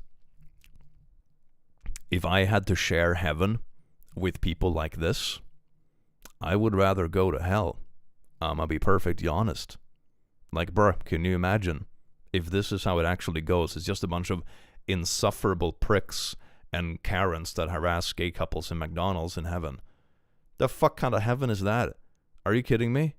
Anyway, I didn't want the reunion to be cancelled because of me, so I told everyone to still go, and I would stay away from the park until my wedding started. Needless to say, the reunion was cancelled, and we haven't had one since. Am I the butthole for ruining our family reunions? Nah. Nah, seems like a long time coming, man. Dear God. Like, here's the thing. I'm all for respecting people's beliefs, all that kind of stuff, but the thing that I have trouble respecting is when your beliefs have opinion about how someone else is allowed to live their life. Because then it's no longer just your belief and how you choose to live your life. Now you're actively trying to control other people, you know, and that's where I kind of check out of what I am willing to accept in my surrounding and what I'm willing to endorse. So, no, they're the assholes, for sure. You were even considerate. I'm gonna be honest, like, you weren't making a big fuss about it at the reunion. You were gonna make it far away. You weren't, like, you know, pushing it in people's faces or whatever, like, oh my God, the gay agenda is in our face. You know, there was none of that. It was super, like, low-key and respectful, and they were still like, oh my God, oh, there is a gay in our, oh no. Yeah, no. In a completely different part of the park. What the fuck? Why are these taking place anywhere near each other on the same day? Which booked the park first and which is copying? What? I do not give a fuck, I'm gonna be honest. ETA, OP's original post confirms that the reunion came first and OP is trying to co-op the day. Nah, they're booking it afterwards, honestly. I don't know, man. I don't know. Family reunions are typically an event where people get together who may live far away or have such bitchy life that it's difficult to take time to visit one another. Yeah, honestly, this just sounds like the kind of thing where it's like, oh boy, family is gonna be relatively close together to begin with. Let's take the opportunity and book a second thing later on the same day. That doesn't sound to me like co-opting, to be honest. I think this comment is way off. The OP didn't say they scheduled it to throw it in anyone's face. In fact, they kept it small and only invited a few select people to witness the union. Yeah, it sounds like they were just like snagging the family they knew would be interested and be like, hey, we're having a little ceremony thing later in the evening today. Feel free to join when you're in the city. You know, meh. He didn't ruin the family reunion. They chose not to go. Yeah, I think that this comment is way off. Blech. Yeah, reunion came first and OP is trying to co-op the day. What do you mean co-op the day? You can do more than one thing in one day. It was away from the main celebration scheduled at separate time. Opposite ends of the park. How hard is it not hold your wedding at the exact same venue as a pre-planned family gathering? Do you think the single park is the only venue for the whole city? Not difficult at all, but the family isn't upset about the wedding itself. They're upset because they don't approve of OP's preferences. Yeah, that's the whole thing, you know?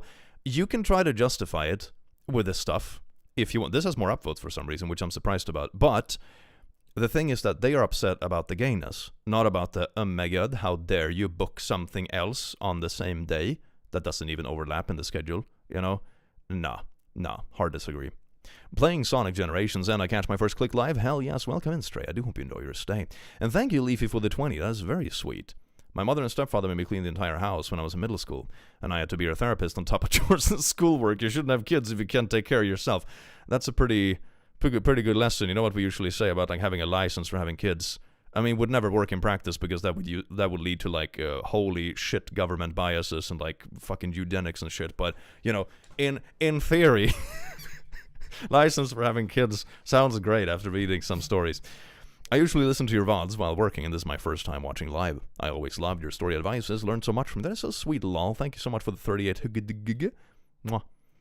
Would anyone ask who booked it first if this was a straight wedding? Yeah, that's my point, exactly. That's my point, and that's exactly what I agree with. Like, it's like, you can use this excuse, like, oh my God, you're stealing the day. Like, no, they're not. They didn't actually book it at the same time. They booked it nearby and during the same day because family probably came together, and they're probably not having a huge wedding. This sounds like a very small get-together reunion where it's like, hey, if you want to be along with us when we tie the knot, feel free to join because everyone is in the city anyway. You know, this sounds like they're not planning to have a big wedding in the first place. It's a small ceremony thing. and they're just taking the opportunity because pragmatically it makes a lot of sense, because otherwise you would ask people to fly out to this place just to be there for a couple hours for a tiny ceremony. Like, bruh, nah. I disagree. This is bullshit. This is absolute bullshit. No one would give a shit if this was like, you know, not a gay couple. This just reeks of homophobia. This is bullshit. I hard disagree. OP is taking advantage of the people they want for their wedding being at the same place. Yeah. Oh, wow. Taking advantage. It's a convenient location and time for people who are in town. Yeah, it's like, it's one thing if they booked it at the exact same time and, you know, actively made people choose between going to the reunion and the wedding. But that's not actually what they're doing. They're basically like, hey, if people want to stay after the reunion, we're going to have a small ceremony later in the evening, right? That's the thing. Depending on the size of the town they're in, the park might be the only place where an event that size can reasonably take place. Or the park might just be like a nice, special place for more than one person in the family. You know, maybe that's why. Maybe it's a nostalgic spot for a lot of people. Who knows? But, no, it sounds like people are just being very, very homophobic. Everyone sucks, it says. I disagree. I certainly wouldn't mind if I had some kind of reunion or something I had planned, and someone just said, like, hey, while everyone is here, after this thing, we're gonna do this other thing. Anyone is free to join. Like, yeah, that's not co-opting anything. Like, if I invited people over for a Sunday brunch, and then some of my friends were like, oh yeah, we were thinking about grabbing a few beers after this brunch. Anyone is free to join because everyone happens to be gathered right now and it's easy to go to the next place. That's not co-opting anything. The fuck? That's just planning the next thing when people already happen to be together. What do you mean?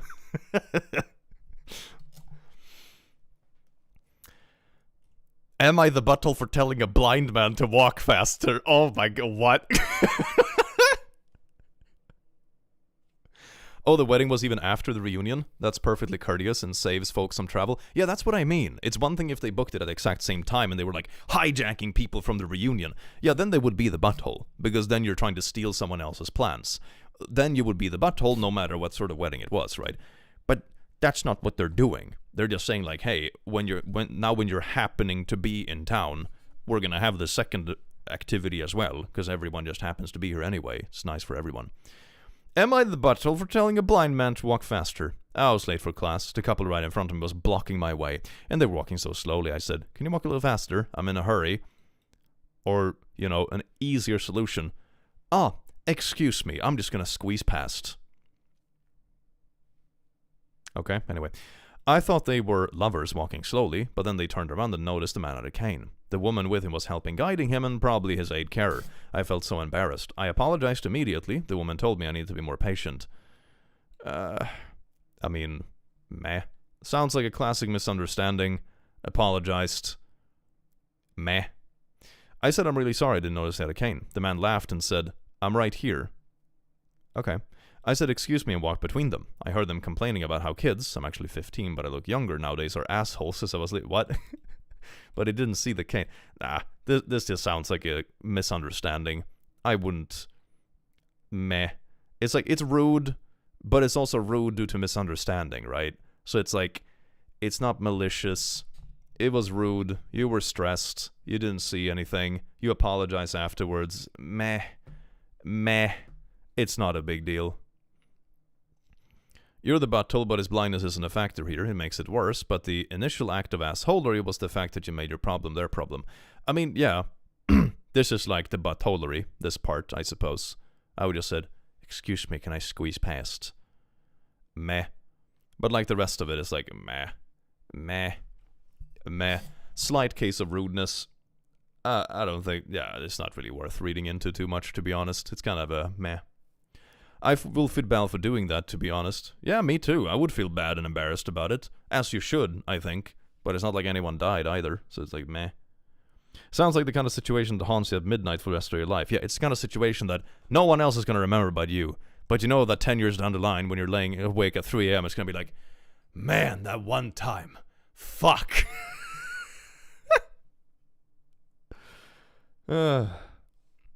Also, yeah, they're a kid, yeah. They're still learning. They're 15. Let's see. Maybe can I sort by like controversial of the month? Are we gonna get more spicy? Because now I feel we're getting down to the posts that are just like a bit meh. I love the repetitive meh. It's a meh. Am I the butthole for calling her picky as shit? Ooh, this is good. 200 comments, no updates. I like that. I have been with Jasmine, 23F, for about a year now. She's great in almost every way, but she's got one flaw, and that's that she's super picky. She always cuts the crust off her bread when she makes sandwiches or toasts. She used to have these cutters that would make them into shapes like flowers, but she no longer has them. Why is this a problem? I don't think I've ever cared about how someone else make their toast, man. I confronted her today because she was making a sandwich and cut off the crust yet again. I got mad and called her picky as shit. Why do you care? But isn't it kind of ironic that you're being super picky about how someone else eats their damn toast, but she's not allowed to be picky about her because she can't handle the bread crust. It's because she's a beta. If she was a true alpha woman, she would nibble those crusts right down. She got mad and said it doesn't affect me, and I said it does because it makes her seem like a child, which grosses me out.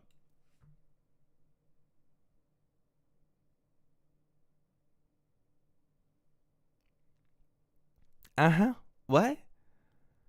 Are you insane? How dare she enjoy the little things in life? How dare woman eat bread in a certain way? Disgusting. She basically just said, sucks for you, and said that it's her food and the crusts don't go to waste anyways, since she dries them and used as breadcrumbs for fried food and salads. I mean, that would be the only critique I would have about something like this, which wouldn't be critique enough or I would ever care to even vocalize it, but it's like, okay, what do you do with the waste? But they're even doing something good with the waste, so they're not wasting anything. The fuck's the She ended up calling me annoying and is sleeping on the couch, and now she won't talk to me. Was I the butthole? Yeah, you're insufferable, bro. You're insufferable. Dear God.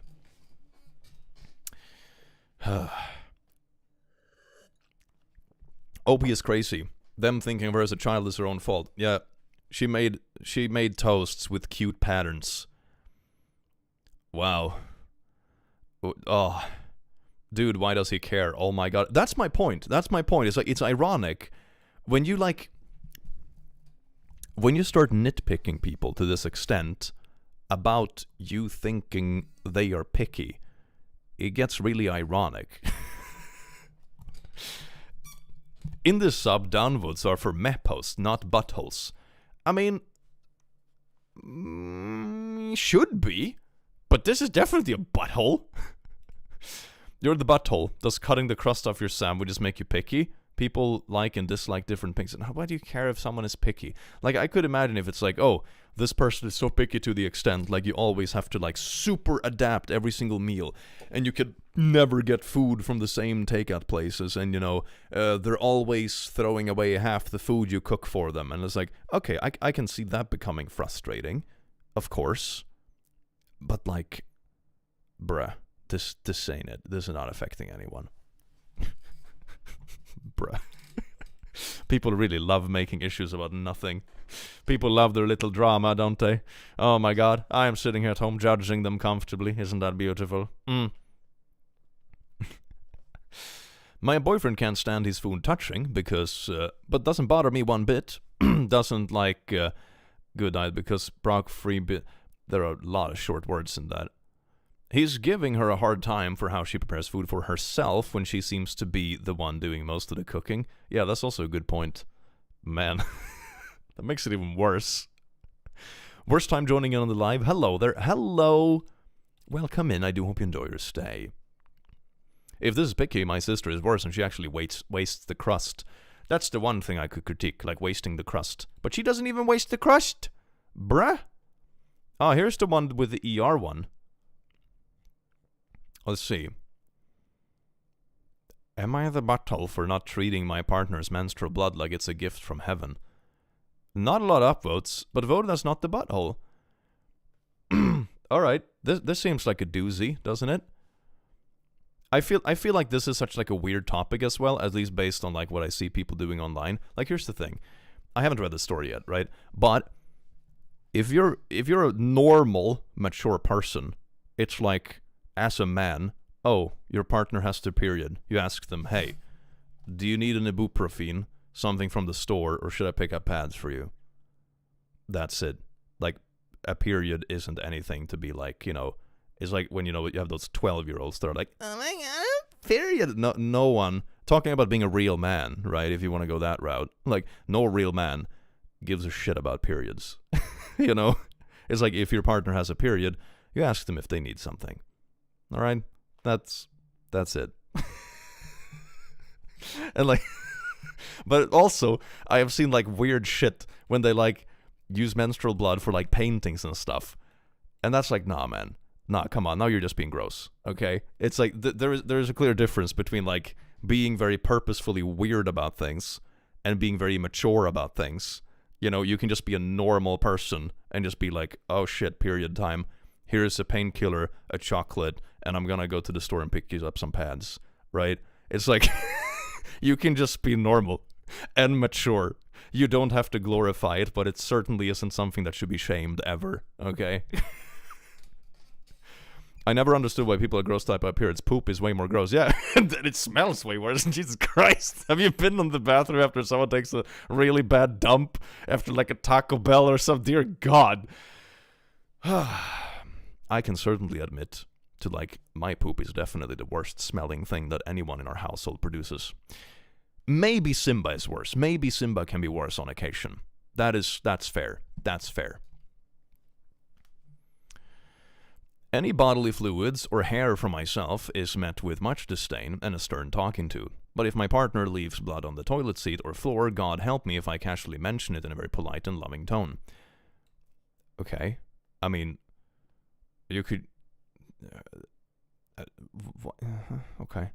I get that periods can be very painful and difficult. I get that it can make her more irritable. I just don't understand how common courtesy gets thrown out the window, and blood on our facilities get a special pass as long as it's the 1 month kind. I'm gonna be honest, like, I'm eating right now. Perfect timing, hell yeah. Okay. I'll put it this way. This sort of reminds me of like a toilet seat conversation, right? I have never had a partner that leaves blood stains around the house, okay? But if that were to happen at some point, I would probably just wipe it up and don't care. I'm gonna be honest. Like, meh. This is such like a, I don't know. This feels like, you know, toilet seat arguments. Like, do you want me to clean it up? Just leave it until the next bathroom cleaning? I mean, maybe they didn't notice. That's also perfectly possible. Not the butthole, that's gross, and she needs to have some spatial awareness and clean it up. If she was urinating outside of the toilet, would she leave it there too? Ew, no. You need to have a talk with her, that's a personal hygiene issue. I mean, I think it depends on like how often it happens, right? I think that's the thing. Clean up after yourself. I say this as someone with a uterus. Yeah, like that's my thing. It's like, if I were noticing my partner had forgotten something one time, I would just take care of it. Because I know that they clean up shit after me that I forget too, right? But if it happens every time, if it's like every single time there is like stuff on the toilet seat or stuff like that, then they have to get better at actually double checking. Because then it's like, that's nah. And it's not particularly for period stuff. It's just like general toilet hygiene when you're sharing a bathroom with people. It makes sense. Is it once a year? Is it multiple times each period? Yeah, that's what I mean. Like, is this something that has happened 2 times in the last 3 years? Who gives a shit? Is it something that happens multiple times every single month? Then it's not very nice. You know? Then it's not very nice. I would equate that to like a dude at home standing up when he pees and then not like cleaning up after himself when he does an oopsie. And it's like, meh. It's like the period specifically isn't even the problem. It's just like the bath word etiquette when you're sharing bathroom with someone. It seems like it is often enough that OP has to make a Reddit post about it. Yeah. Let's see what some of the other comments are saying, because it doesn't have a lot of upvotes, but not the butthole. Not the butthole as a woman who has prolonged painful periods half my time. There's no excuse for not cleaning up. As a female who bleeds, leaving blood on the toilet seat or floor anywhere else is unsanitary. I don't give a poo how much I'm paying. That's not okay. Yeah, but that's the thing. Like, if it's something that someone forgets one time, who gives a shit? If it's happening all the time, it's like, no, clean up after yourself in the bathroom. That goes for anything. Like, that goes for you taking a dump. That goes for you if you're standing up and peeing. I still think it's weird that people do that at home. I'm gonna be honest. That's just like more work in the toilet, which is gross. But like, if you do an accident with that, you clean it up for yourself. You don't leave it. So it's just, it has nothing to do with the period specifically, I would say. That just sounds like it's making it more controversial for no reason. It's just toilet etiquette. Seems like something that would have to be mentioned once. Seems odd. Yeah.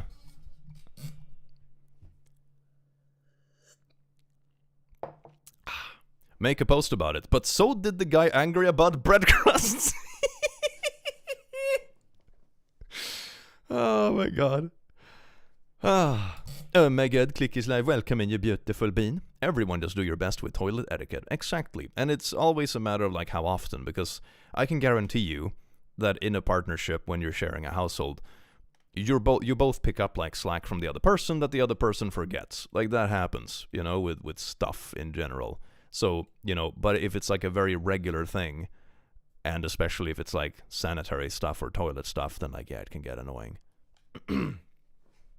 I keep sanitizing wipes in the bathroom for this reason. That is smart. That is smart.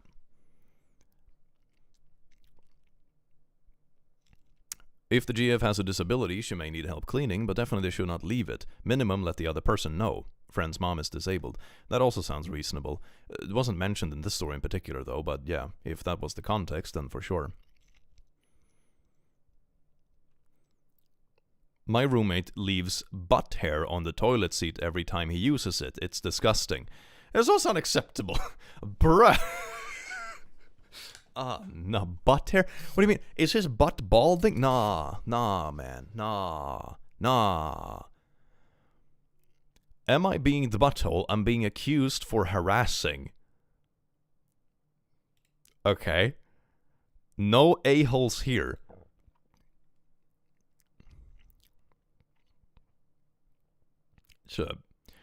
That's a weird one.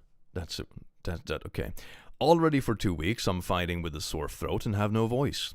Being in isolation, trying my best to recover. On the third day, I ended up in an emergency room because having heaviness in my chest. Did all exams, all fine. On day 9, went to emergency clinic because I started coughing up blood.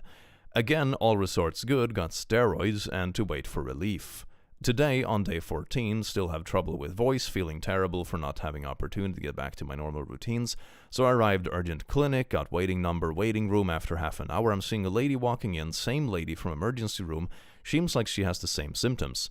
First thought, I'm not alone. Relief because someone can understand me. Sadness because someone is going through the same. Mixed feelings, and I wanted to say hi to support each other. I said, hi, how are you? I think I know you. And she started, oh my god, no, I'm almost having heart attack, please don't.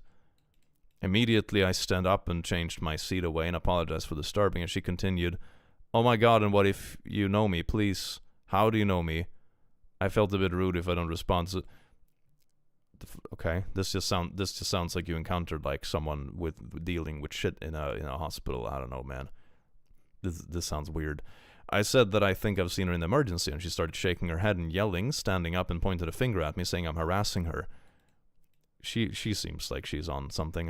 I'm gonna be honest. She is either dealing with some paranoia issues or she's there for some heavy medication or something. That sounds weird. Is this written by a non-native speaker or a 12-year-old? Can be both. Fortunately, she left on the other side of the room. Now I'm still at the same chair, waiting for my turn, feeling ashamed. Am I the butthole? This is just a weirdo in a hospital, okay?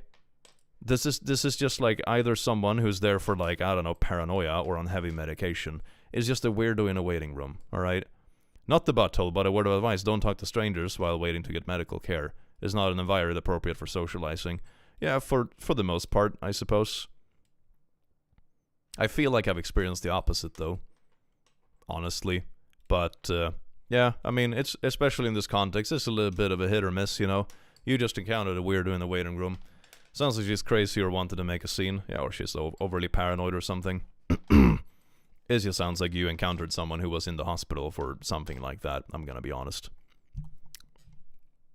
Oh, you know what I'm gonna do? I'm gonna sort controversial all time. Holy shit. I'm not sure if I've done this. 6 years ago. Oh my god. Am I the butt for making my children pay for their own portion of our family vacation? 500 comments! 0 upvotes. Bruh. These controversial posts aren't being very controversial, just shitty. That's why I'm sorting by year now. Yeah, this controversy is just like, oh, I encountered a weird person in a waiting room. Okay, yeah, that happens. This is gonna be juicy, I think. Am I the butt for making my children pay for their own portion of our family vacation? We have been planning to go on vacation to Cuba for the Christmas holidays for a week. It's pretty pricey during the Christmas holidays, but that's the only time we can all go. We have 3 children, 20F, 15M, and 12F. Okay, you're gonna make the 12F pay for their own vacation too. Like, I can sort of understand if it's like, okay, we have 20-year-olds that come back home specifically for vacation, and they pay for like their own ticket or whatever, like fine. But okay, who we are making them pay for their own ticket and part of the hotel, since we wouldn't be financially stable enough to pay for 5 plane tickets. Okay, so you're asking a 12-year-old to pay for their own plane ticket? Like I could understand, like, okay, like your kids are all in their 20s or whatever, and it's like, oh yeah, we want to do a family thing. We can pay for like the location or whatever, but y'all have to pay for your own tickets to get here because you're adults. That's fine. But like, maybe the option should be, if you cannot afford a family vacation with 12-year-olds, then you shouldn't do the family vacation with 12-year-olds. Asking the fucking 12-year-old to pay for a what are you gonna do? Child labor? You think they're hiring in the local coal mine? Fuck. My 12-year-old daughter has been complaining that since the other 2 have jobs and she doesn't, that's not fair.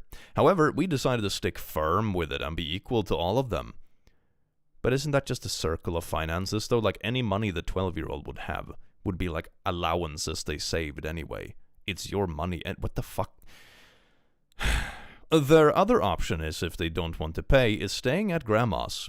She has savings, which are just enough to cover the vacation, but she also wants to save up for a phone. Okay, so you're demanding your 12-year-old, who's actually responsibly saving up for a phone, to pay for a plane ticket? What? My other 2 children aren't happy that they have to pay for their own, but they're willing to since we've been going to Cuba. I mean, 15 is also too young, I'm gonna be honest. If I were hosting a family vacation for kids and they were 15, I wouldn't expect them to pay for anything. They're 15, for God's sake. They're in like 9th grade in school. When I was 15, I had a small evening job at an electronics store where I made like $5 an hour, alright? Like, fuck, man. I couldn't afford plane tickets. Are you kidding me? Anyway. My other 2 children aren't happy they have to pay. Am I the butthole for making them pay? Don't go on the vacation, what the hell? We have to force our 12-year-old to burn their savings to go on this vacation. Should we go on the... No, you shouldn't go on the vacation. Off to the mines, I guess. If Minecraft has taught us anything, it's that children yearn for the mines. Finally able to catch a live stream. Welcome, and Kim, you beautiful bean. Hannah, thank you for the 6. I meant to tell you that if you sort by controversial here, you'll get a lot of short meh posts. Top ones have better drama. Upvotes equal interesting. Ah, that's what you mean. Yeah. But these ones seem to be good. If you sort by like all time or year, the controversial one seems to be a lot of downvotes, which are like dramatic, you know? So this seems pretty good. But we can sort by top again in the near future. Edit, my 12-year-old daughter, almost 13, then she's old enough to go to the mines, is going to grade 8, and she has worked at our business a couple of times for me, which I would pay her. Okay. Isn't that supposed to be for, like, you know, saving for stuff that she decides to buy? That seems to be an opportunity to teach her, like, how to manage her finances, not force her to pay for dumb shit. Anyway. You're the butthole. I've never heard of a 12-year-old paying for their own family vacation in my life. Yeah, that's what I mean. Like, it's one thing if it's like a bunch of, I don't know, 25-year-olds that are all working, and it's like, hey, we want to rent a cabin for the family vacation, but you'll have to get your own tickets and make it here, you know? That would be fine. If you know, they're not even living at home or whatever, like whatever. But they're 12, okay? You know how much money I had made when I was 12? Zero. Bruh. Also, we wouldn't be financially stable enough to pay for 5 plane tickets. Maybe that's a sign that you can't afford a vacation and should skip it this year. Yep. Yep. Insane. Wake up from my nap and click is live. Welcome in and thank you for the 2. That is a good thing to wake up to, if I may say so myself, and I'm not biased at all.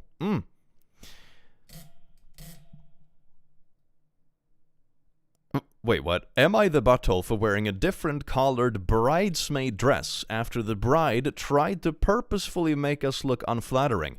1,300 comments and 0 upvotes. Holy shit. This ratio is nuts.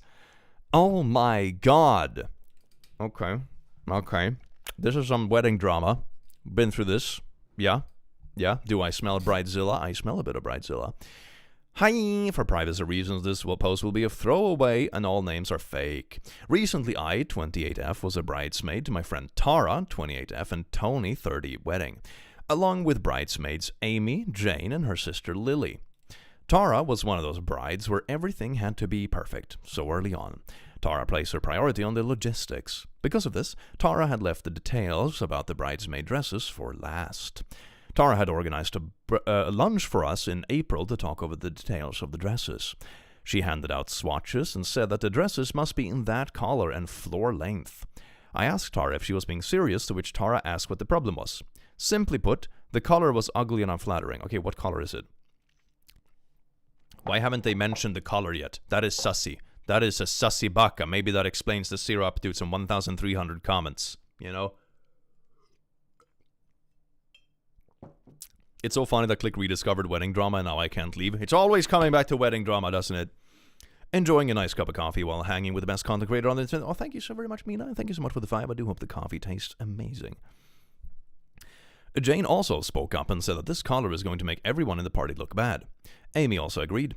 Tara rolled her eyes at us, said that she was sure and she expected us bridesmaid to go along with what she wanted. Lily decided to chime in and say that she thought the color was fine. I think that she said this to prevent her younger sister from going full bridezilla. For months, Amy, Jane, and I begged Tara to reconsider a different color, but she wouldn't budge. We asked Lily to ask her sister to reconsider, but she said that she was the bride and that we should respect her choices. Yeah, no po, she was the bride, but that doesn't mean we all have to sacrifice the way we look and look unattractive. What color is it? What color is it? You still haven't said. I can understand if it's like, ooh, we want a lime green dress with poop emoji PNGs on it. Like, okay, I could, you know, there's different levels of insane. But now it's like, oh my god, it's a shade of blue that I don't like. Like, which level of insane is it? Amy pointed out that Tara was probably making us look bad on purpose so that she could look better, and that made me furious. Okay, this sounds like, you know... Wow. Okay. And here is where I might be being the wrong.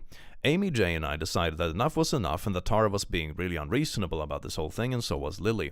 Okay, so you're just like assuming she's doing this maliciously, not actually talking about it, and then you're doing something I'm gonna assume is kind of like revengefulness or not listening to her about her own wedding due to this perceived maliciousness, but without any further communication. Am I calling it? Is that what it's gonna be? So we decided to lie to Tara and say that we were going to order dresses in the color she wanted and send her screenshots. Meanwhile, the 3 of us created a separate group chat and decided to order dresses that would actually make us look good. We agreed on baby blue and bought the dresses online. I still don't know what the original color was. Tara didn't ask any more questions about the dresses and essentially just took her word that everything was okay. Sounds like they're hyping each other up with stupid ideas. Yep. Flash forward to the wedding day, and also like color of outfit. Meh. Unless it's like super expensive and I would never use it again.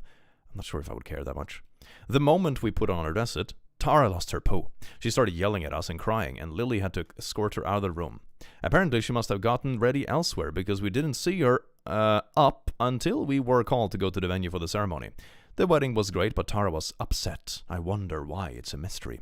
Since the wedding, none of us have heard from Tara. However, Lily and Tony have been texting me, calling us horrible people and claiming we ruined the wedding. Tony even said that Tara always cancelled the whole thing, and he had to force her to go through with it. Maybe Tara was upset we didn't get the collar that she asked for, but which color is it? Oh my god! But I don't think it was right for her to make us look unattractive. Am I the buttle? What color is it? For fuck's sake, what color is it? I bet it was purple or green. If the color was so bad, you should have declined being a bridesmaid instead of lying and causing unnecessary drama because you were worried you wouldn't be as pretty as the bride. You're the buttle. This comment, spot on. Spot on. I would be like, if someone asked me to dress up like ridiculously to the point, I would just be like, yeah, I'm not gonna be part of the main shite. I want to be in control of my own dress code if you're gonna go this far, you know?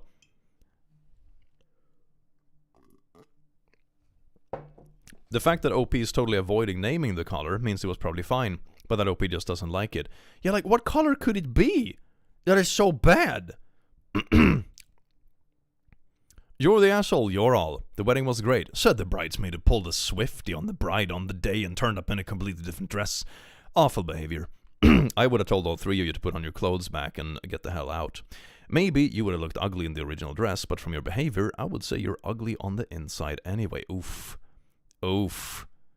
Oof. Are there any, like, replies about what color it is? Like, here's the thing. I couldn't understand, but I still wouldn't do this. You know? If I had a friend to be like, hey, bro, can you specifically wear a suit that is lime green with poop emojis that says #lit skull emojis on the back? I would be like, no. I'm gonna wear the thing I want, and I'm willing to give up any kind of special position at the wedding if that's what it takes. That's what I would say. But I don't get the impression that this was that crazy. And I certainly wouldn't lie about it. #lit skull emoji. Ah, man. I still don't know what color it is. We never got an answer, and there is no answer in the comments. They probably not telling because the color was probably not that bad. It's like, ooh, it was brown. Oh no. Ah. This is a nasty ratio. Am I the butthole for wanting my boyfriend's kid to work or go? Oh, I think I read this one in the video. This one rings a bell. I think we read it before. Am I the butthole for asking my brother to bring me along? Okay, this one also has a nasty ratio. This is not a good ratio. Holy shit. My F18 brother, M27, and his wife, 27, are going to New York City, which is about 6 hours away from where we live. Their plan is to drive there and spend a few nights, then drive back. On a related note, one of my oldest friends in the world moved to New York City a few years ago. I've been planning on going and visiting her anyway, but my dad doesn't want me to drive since it's pretty far, so now I'm gonna make that my brother's problem, and that's why I'm an asshole. So I asked my brother if I can come with him, and he could just drop me off at my friend's house on the way. He looked at me funny and went, I'm not doing that. And I asked why, and he said he wasn't going to bring me along on a vacation with his wife. That's pretty valid. It's probably also like, here's the thing, 6 hours away. I wouldn't be surprised, okay, this is at least what I have done when I have, like, longer drives and these sort of trips with my partner, is that we usually have some picked out things on the way that we're doing as well. For example, last summer, we were traveling between Switzerland and France, because in France we had a friend who was getting married, and in Switzerland we had family. So we rented a car and we were traveling between the two. It's not that long, it's like a few hours, but on the way, we stopped in, like, Europa Park, which is like a big, what do you even call it? A bunch of roller coasters and shit. We stopped in Alsace, which is like the wine road, and went through a bunch of wineries and bought really nice wine that we brought home and that sort of stuff. So it's like, you usually plan stuff along the way. It would be kind of weird to just bring along a third wheel and be like, man, now we have to bring this person along, and they might not be excited about the stops we have planned, so now we're gonna have a whiny third person ruining our road trip. Nah, I wouldn't do that. I wouldn't do that. If I knew they were down for the same things, and it was like a good friend or whatever, maybe. But it would be a big maybe, and would depend on who it is. You came to Alsace, it makes my Alsatian heart happy. Hell yeah. Oh, it's beautiful. It's beautiful. I still have a couple of wines left from there. It's very beautiful. It's very beautiful. Wasn't it a honeymoon or something? This one? Oh no, my trip wasn't a honeymoon. It was just like basically visiting a friend who had a wedding in France and making a bit of a bigger trip around it. Gotta go to bed. Still a little sick. 3 days. Oh, that sucks. I hope you feel better soon. Thank you for the 2.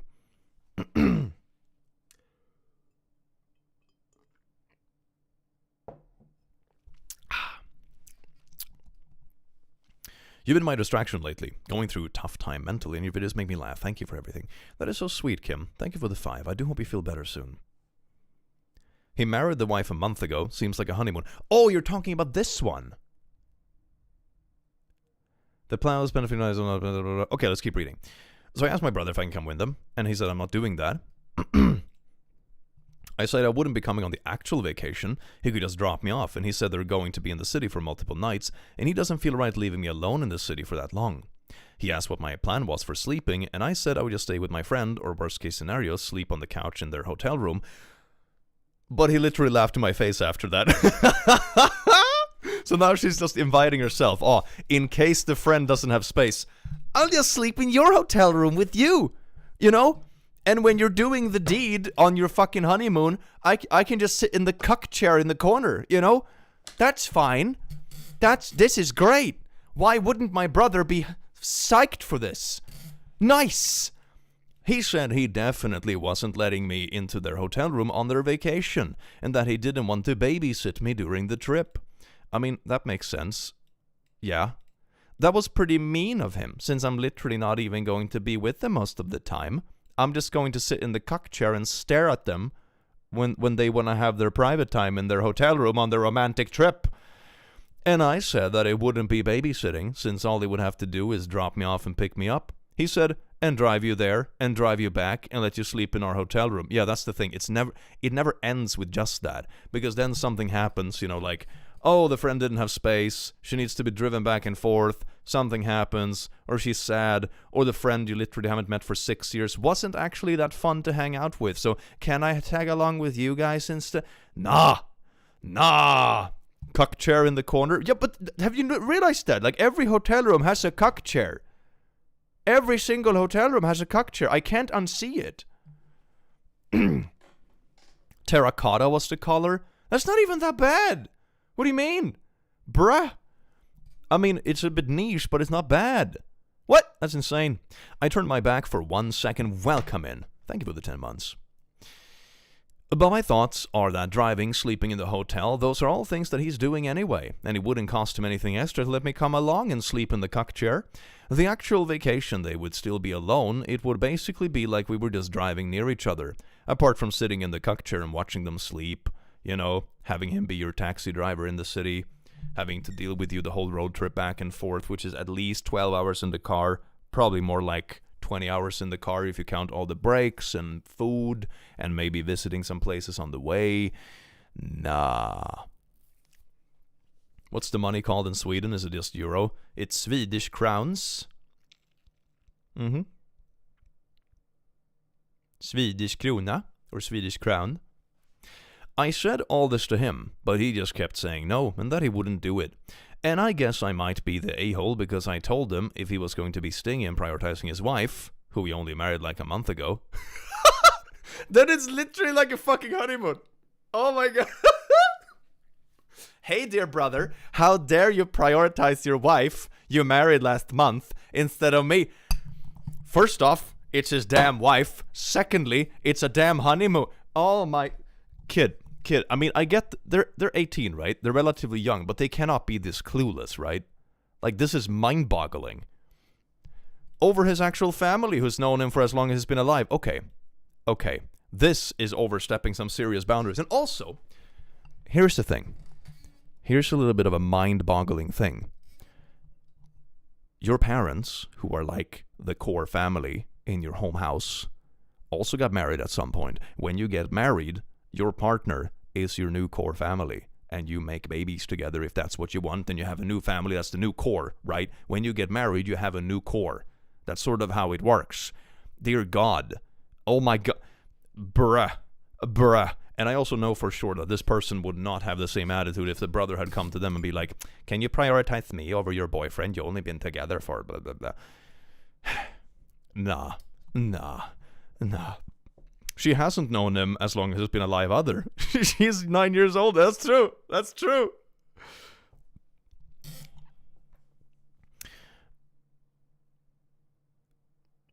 Is she 18 or a 13-year-old spoiled brat? Yeah, that's what I'm thinking. Like, this sounds more like a 13-year-old. I know he hates being called out like that. You just said his wife isn't his family.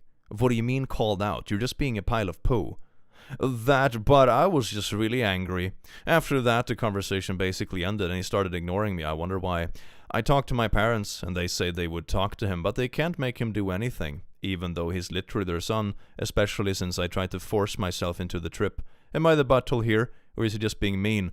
So now you're also... Yeah, you're definitely a spoiled golden child. You're like that spoiled little sister that has been baby their entire life, I swear to God. Because now you're going to the parents and be like, can you convince my brother to take me with him on his damn honeymoon? Are you... What... This is the brattiest brat that ever bratted. Holy shit, man. Man, my God. So you might stay with them in this hotel room? You don't have your overnight situation locked down, but just arbitrarily trying to go to New York and piggyback on their hotel accommodations? Nah, your logic is, I would just be sleeping and not costing them anything. Doesn't fly. This is the kind of stuff you do when you have, like, destination parties with your friends when you're students, right? It's like, bro, I can come to your campus and you can come to mine and we go to parties and we crash on each other's couches, you know? That's when this context works. Not when you want to, like, piggyback on someone's fucking honeymoon, okay? God. Not being confused every time I said Kim. Good luck with that. Most hotels won't let other people come in. Yeah, that too. They can't be private if you're in the room. There is no longer a couple's vacation. They will have to coordinate letting you into the hotel, be in touch with you. They can't freely be out in the city and do whatever their heart tells them to do.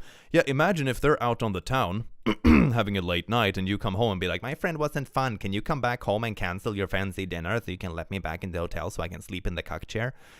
If they take on the responsibility of giving you help, that's something they will have to keep in mind. You're asking for their time and energy. Yep. Dude, what's wrong with you? Your brother's taking a couple's vacation with his wife. Could you really not imagine how a romantic night in a hotel room with your partner might be a little different if his 18-year-old little sister is there also? I'm just imagining OP sitting in the cuck chair and creepily staring in the dark at them while they sleep without blinking. That's sort of the image I had in my head too, right? It's beautiful.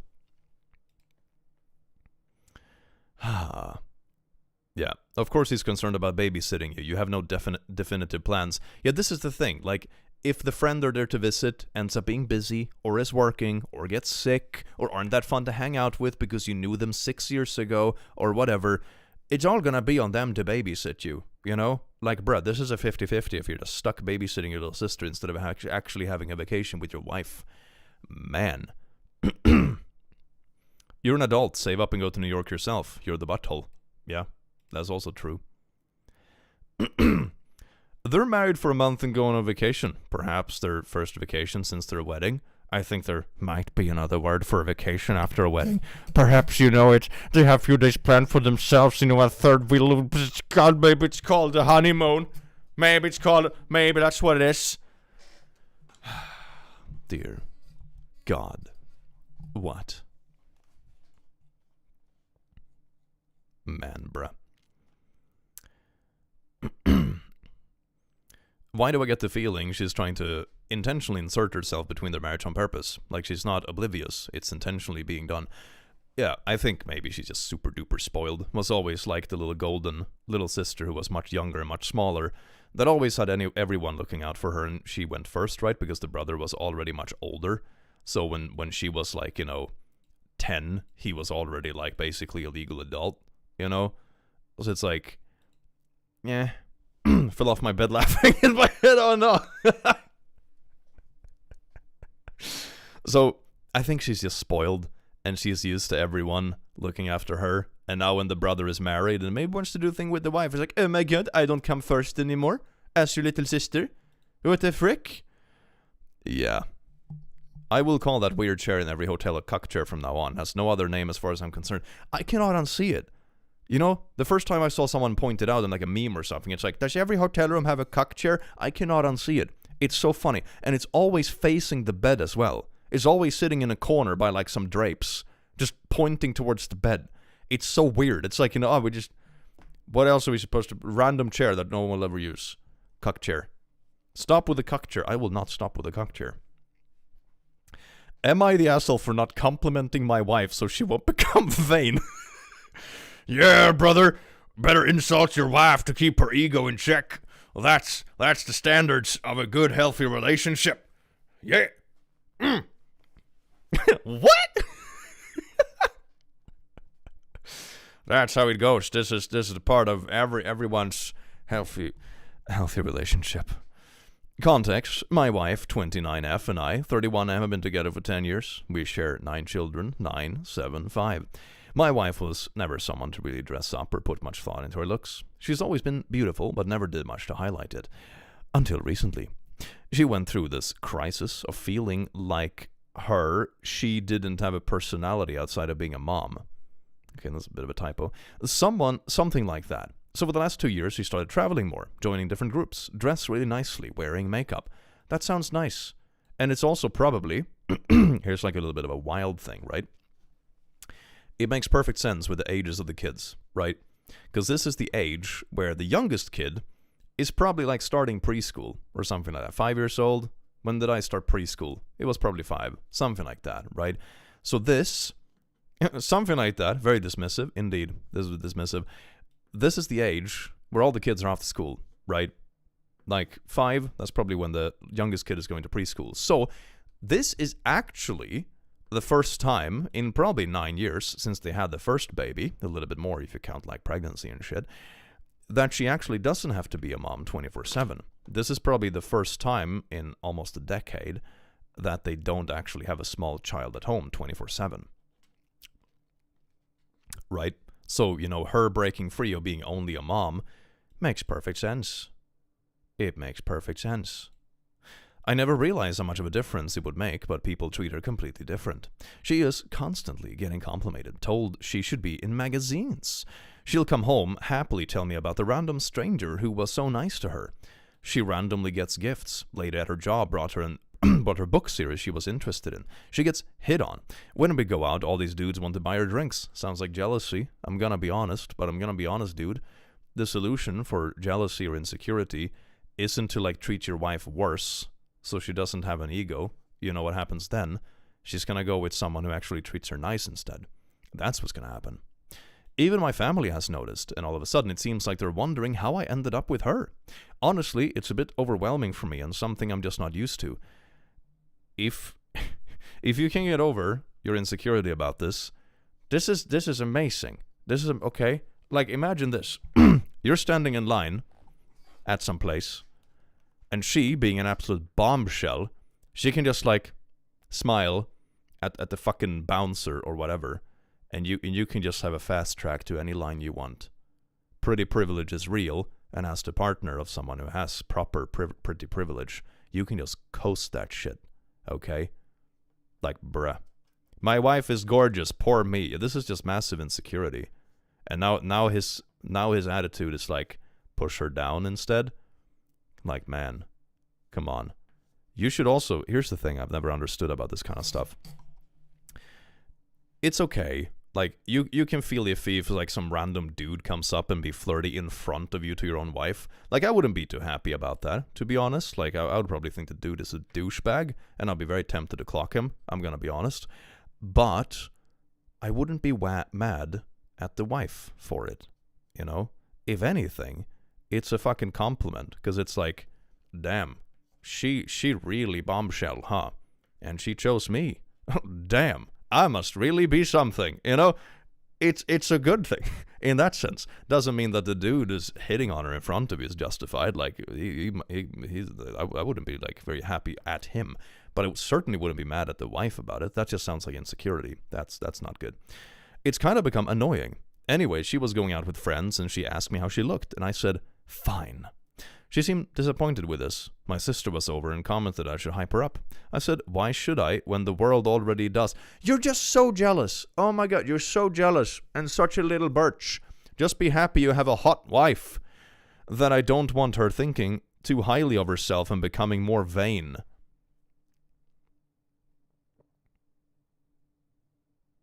Uh-huh. You're so jealous and petty, man. You're so jealous and petty. I also choose this guy's wife, 99% of comments on Reddit. My sister looked shocked and said, that's fucked up.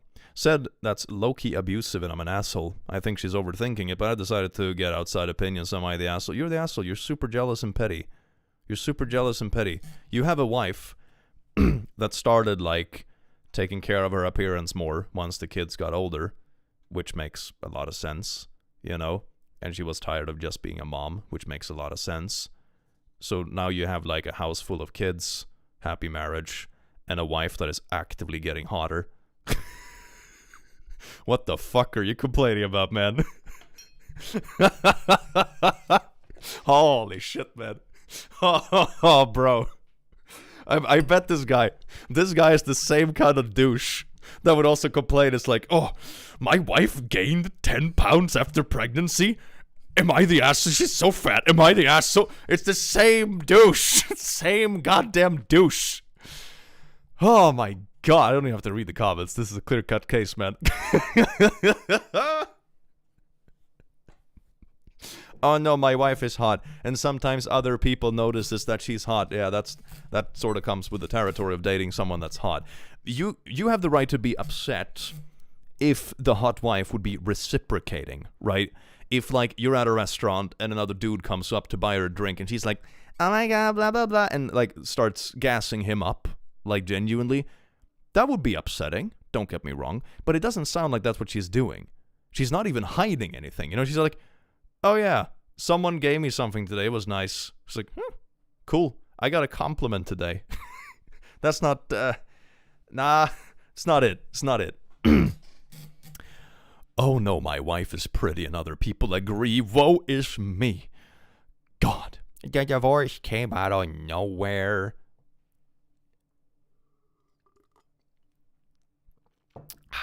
Sounds like OP's wife needs a gaycation to get away from a loser husband. Indeed. Be destroyed by the gaycation. Username. He even vain wife throwaway. That's his damn username. He has minus 100 comment karma. Wait a second. I need to check the comments. Is he actually trying to justify this? Oh my god, wait. Wait, no.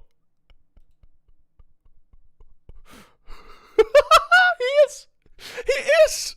No! I just don't want her to become one of those girls that seek validation or is fishing for compliments. Also placing too much value on her looks. You see? I'm actually concerned about her soul because she put on makeup for a nice night out.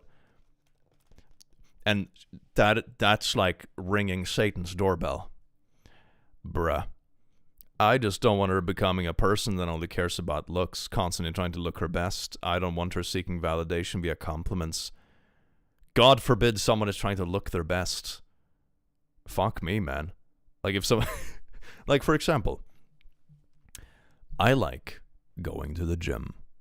I enjoy it. I have friends there. I think it's very cool. I see a big difference in how my body looks. I feel stronger and healthier, and I can do things I couldn't do before. I had an awkward little back stiffness because I spent a lot of time in an office chair that completely disappeared. A lot of good shit.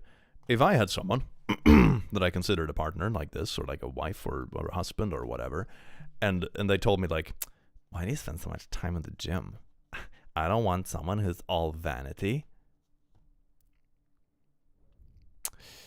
Ooh, that would be a quick breakup.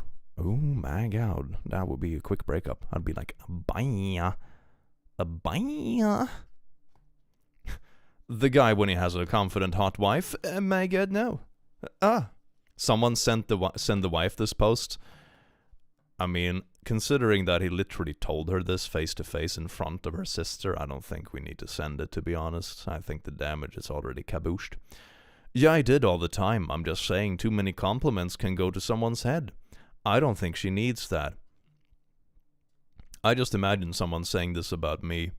If I'm like, oh, click, you posted another gym pic on your Instagram.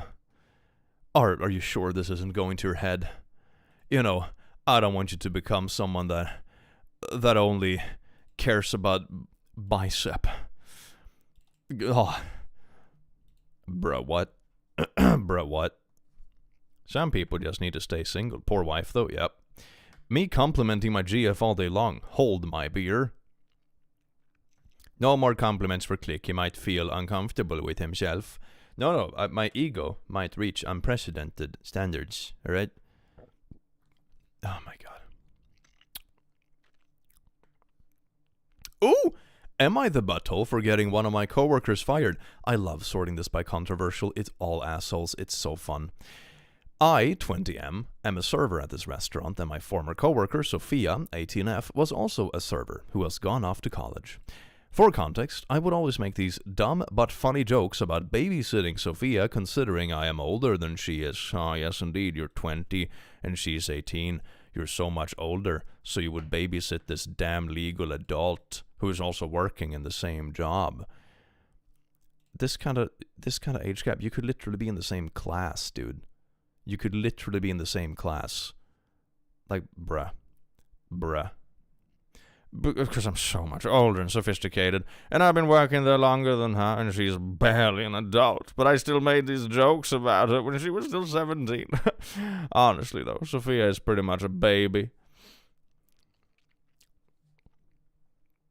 I could, yeah, it's like, I can already see why this was labeled asshole.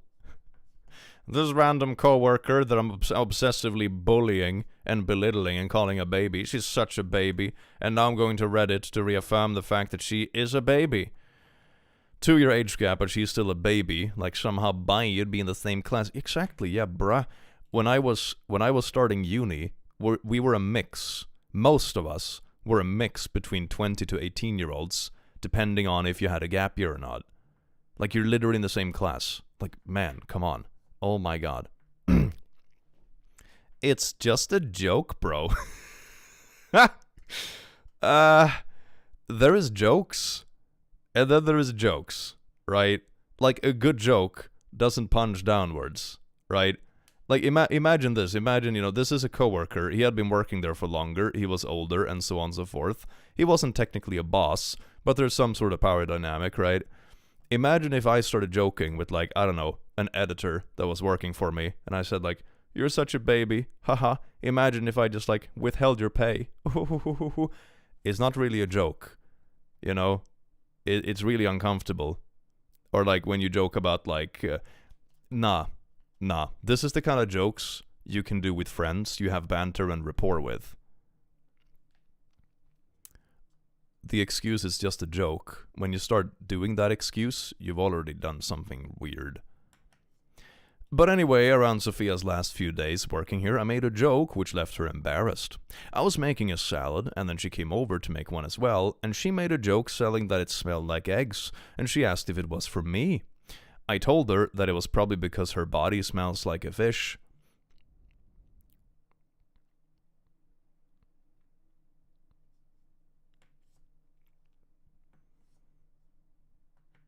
Sarcasm and the joke, tone indicator needed. What on earth are you on about? She didn't say much, and later I continued to say, can anyone smell something fishy? In front of the other coworkers, and everyone laughed, but Sophia moved her hair in my face, and I said that she had lice, and everyone else once again laughed.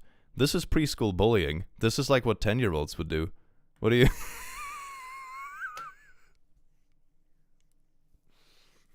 She's such a licey, stinky baby. Bruh. Are you really calling someone else a baby and you act like this? Man, this is wild. Sophia was very upset and didn't speak to me for the rest of the shift, and I tried talking to her, but she wouldn't even look at me. At one point of the prep, cooks asked me why I treated her like that, and even said that I traumatized her. Okay, well, that's a little bit like, trauma is a very strong word for this, but like it's, you know, being treated like crap by a coworker certainly is not fun. This is just bullying. The problem is that Sophia got bullied when she was in high school for these exact reasons, and I only brought back all her trauma. What I said, I didn't know that. Oh, man, that's bad. That's bad. Oh, come on, man. Come on. I've literally seen better attitudes from a bunch of rowdy 13-year-olds, and 13-year-olds can be pretty nasty. Towards the end of our shifts, I was closing, and I thought it would be funny to mess with Sophia by asking her if we have to babysit her again. Oh no, he didn't snap finger. Okay, so wait a second. You just... How... I'm getting some fucking whiplash between these two sentences. Hold on.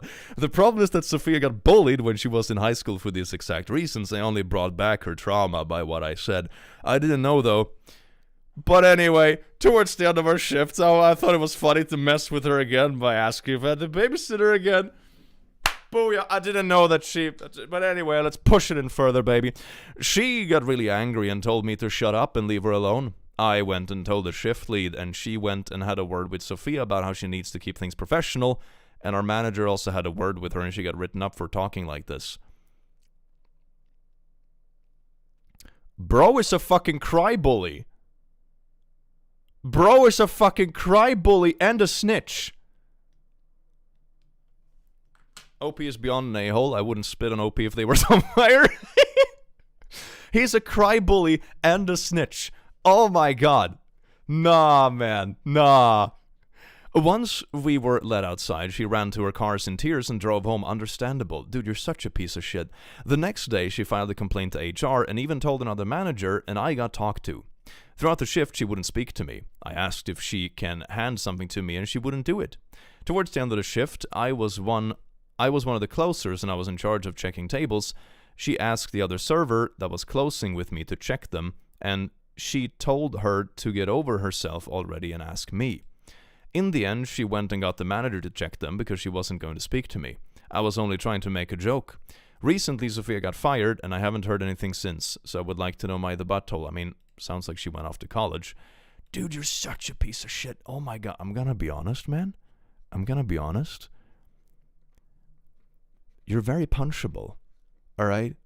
Very, very... What's a cry-bully? A cry-bully is someone that... Imagine like you have someone that bullies you and pushes you every day and slams you into lockers and like steals your shit, that kind of stuff.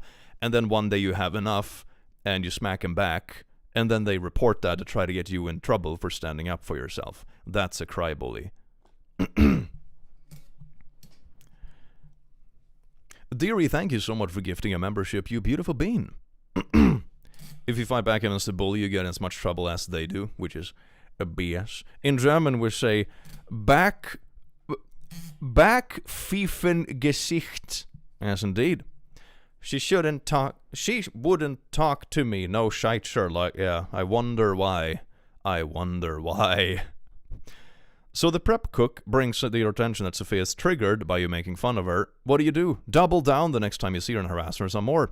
Then after she has had enough and tells you off to report it, how about some empathy and compassion for a younger individual who had no idea what is going on in her life? Oh, did she turn you down for a date? Ooh, maybe that's it. Maybe he is scorned.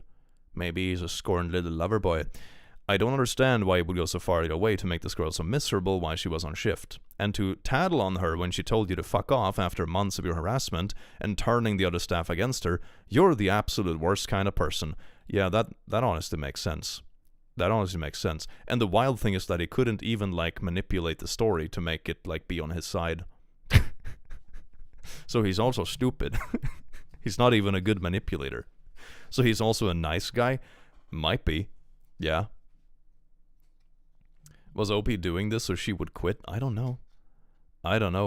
She's still pretty much a baby. I mean, who has gone off to college? So she went to college. Good for her. Good for her. At least it's away from you. Jesus Christ, man. Sometimes I'm flabbergasted when people write these kind of stories, and it's like, I relentlessly bullied a coworker. Am I the asshole? Man. Man.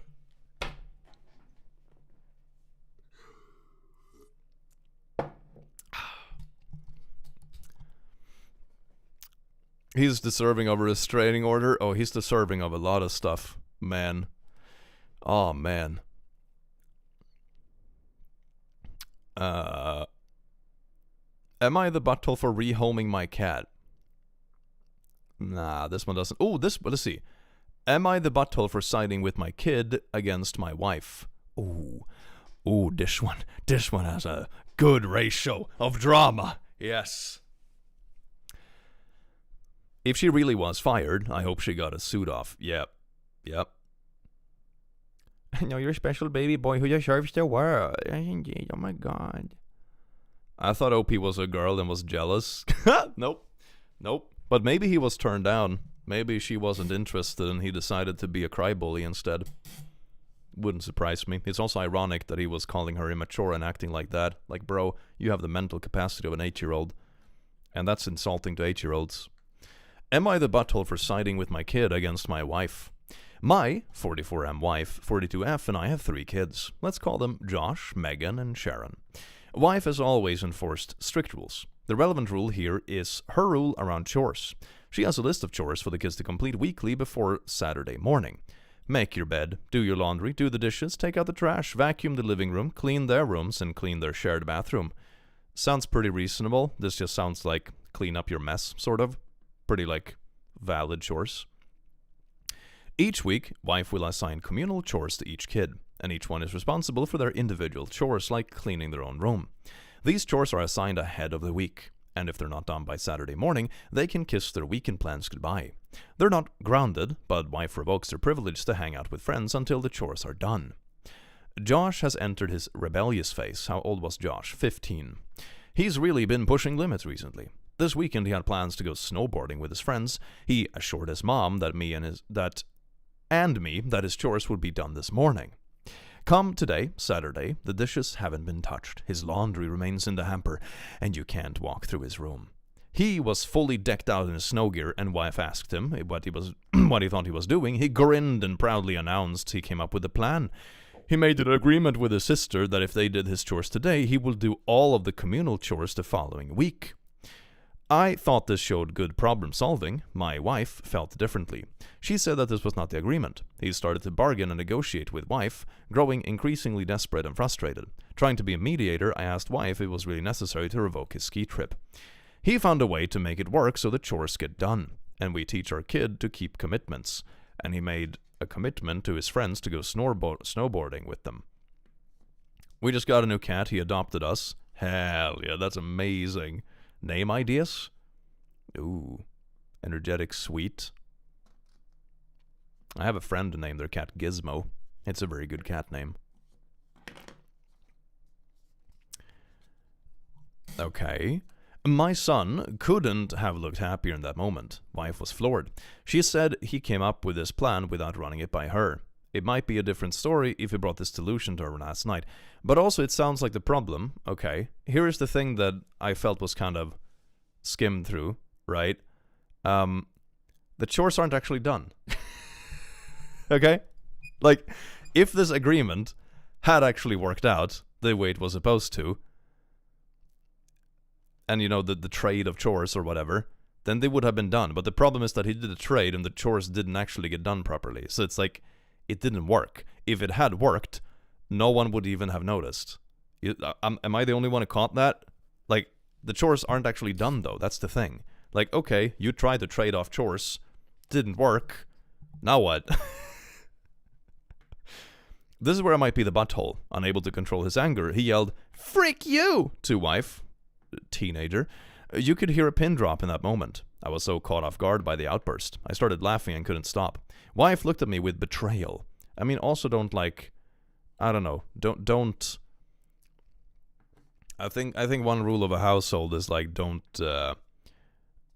mess with the other parent in front of the kids, kind of. It's like you need to be kind of on the same page. Then she quietly grabbed her purse and walked out of the house. I know I shouldn't have lost my composure, but I honestly not sure if I'm the a-hole for siding with my son. Wife's rules seemed a little unreasonable given the weight of the outcome. Meh. Parents stick together, yeah. Teach your kids to respect agreements and compromises, yep.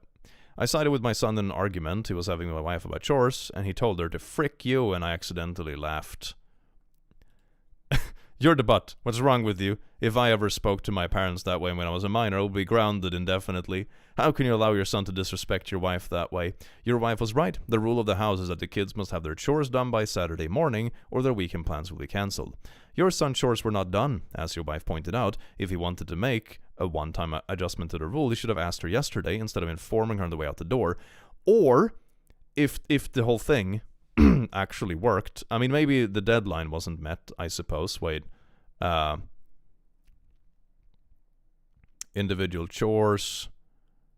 If they're not done by Saturday morning. Okay, so this wasn't Saturday morning. Alright. And I doubt the little kids will have time to, like, finish all of those chores in, like, an hour or so. Support in public, speak in private. Yep, that's a pretty good rule to go by. Furthermore, what proof do you have that your son was telling the truth? Did you even ask his sister if they agreed to his chores? If he's this rebellious and disrespectful, it's possible that he's also a liar. Yeah. If the son valued the weight of the outcome, he would have done the chores, which are not... Yeah, exactly, that's the thing in this case. Like, if the son valued the weight of the outcome, he would have just done those chores, which are basic chores. It's like, fix your pile of laundry. You know, it's pretty like, bruh. And also snapping at your parents for it. And like, what this kind of thing is like, he's trying to push the consequences onto the parent. Oh, look at you. Why did Click put the Never Goon minion in the thumbnail? Why, it's an amazing meme. It's an amazing meme. Anyway, he's pushing that on the parents, right? That's the unfair thing in this, or pushing it on the mom in this case, where it's like, oh, you have to bend the rules because I have already broken the rules, and otherwise I can't do my thing. But it's like, okay, why didn't you do the thing first, though? You're pushing your fuck up on someone else, and being like, if you don't make up for this, my plans go to poo. You're making your problem someone else's problem, which is very immature, which is not something you should encourage in your kids, you know? I wonder if the dad would have been the same if it was one of his daughters, or he has a boys will be boys type. Yep. I mean, teenagers gonna teenage, I suppose, you know. Don't be too flabbergasted about it, but like, man, that's not the way to deal with it, my boy. My god. Even if he did the chores now, I wouldn't let him go after talking like that to his mom. Yeah, that is definitely grounds for grounding. Oh, yes, indeed.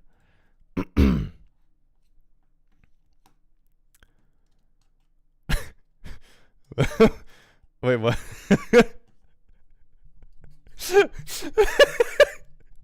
Am I the butt for not offering to help pay my friend's $1,500 vet bill after her dog ate my medication?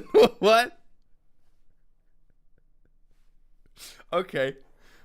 This sort of depends on, like, what do you, how did it happen? Did you, like, leave your medication on the floor by the dog's bowl, or like what? Okay. Oh my god. Okay, it's a chonker. A few weeks ago, well, at my friend's, let's call her M, I accidentally left my medication out, and M's dog ate it. She had to take her dog to the hospital, ended up spending $1,500 on treatment. I feel awful about it, but I'm currently unemployed and don't have any money. Because of this, I didn't offer to help pay the vet bills, thinking she could handle it since she has savings. Ooh. Okay. Alright. You know, I'm split on it. It's like, hey, how is the first thing. Like, was it standing on a table inside of a sealed jar, you know, and the dog let's chew the shit out of the whole thing? Then the dog is the a-hole, and the owner of the dog has to, like, fix it, you know, because they actually did it. Or did you mean that, like, I left a bunch of pills literally all over the floor and the dog ate them? Like, okay. Like, what do you mean? What do you mean? Today, she brought it up when I mentioned wanting to finance a PS5, just $42 a month since I can't pay outright. She said it wasn't fair that I was thinking about buying something for myself when I hadn't offered to pay the bills.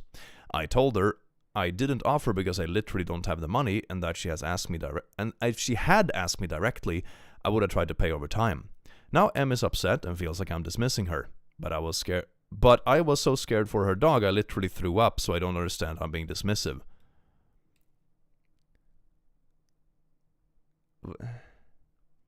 What? Okay. Okay, that. Okay, but like you spontaneously throwing up doesn't help your friend in the least, nor the dog who could have died because you left your medication out. What do you mean? I puked. Isn't that enough support? Yeah, it's like I felt bad about it, so then I don't have to actually help. Bruh. Maybe put the meds in a cabinet. I'm still confused by like how left out the meds were, right? Because if I had, for example, a little plastic jar of meds, right, and they're sealed, standing on the table or something, and the dog chews the shit out of it and gets to the meds, then it's kind of on the owner, because the meds aren't in an unreasonable place, right? And it's in a sealed thing, and etc., etc. But did you just leave them loose on the table? Or like, what do you mean? Like, how out? It's so vague, you know, that's the thing. But was this dog, like, actively breaking into something with a lot of effort? Or did they just, like, lick a bunch of pills that were lying on the table loose? Like, it's a pretty big, it's a big difference, right? It's a big difference. Read the update. Oh, there's an update, that's great. Update. This was actually written from the dog owner's perspective. What? I covered the full medical expenses and didn't ask my friend to pay because she told me earlier that day she was struggling to pay for food. And that she... Wait, what?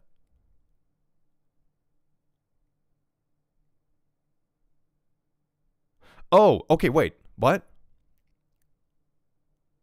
The dog owner wrote this to show the friend that others would think she was the a-hole. Okay, so the friend copy-pasted this, and the update is from the dog owner?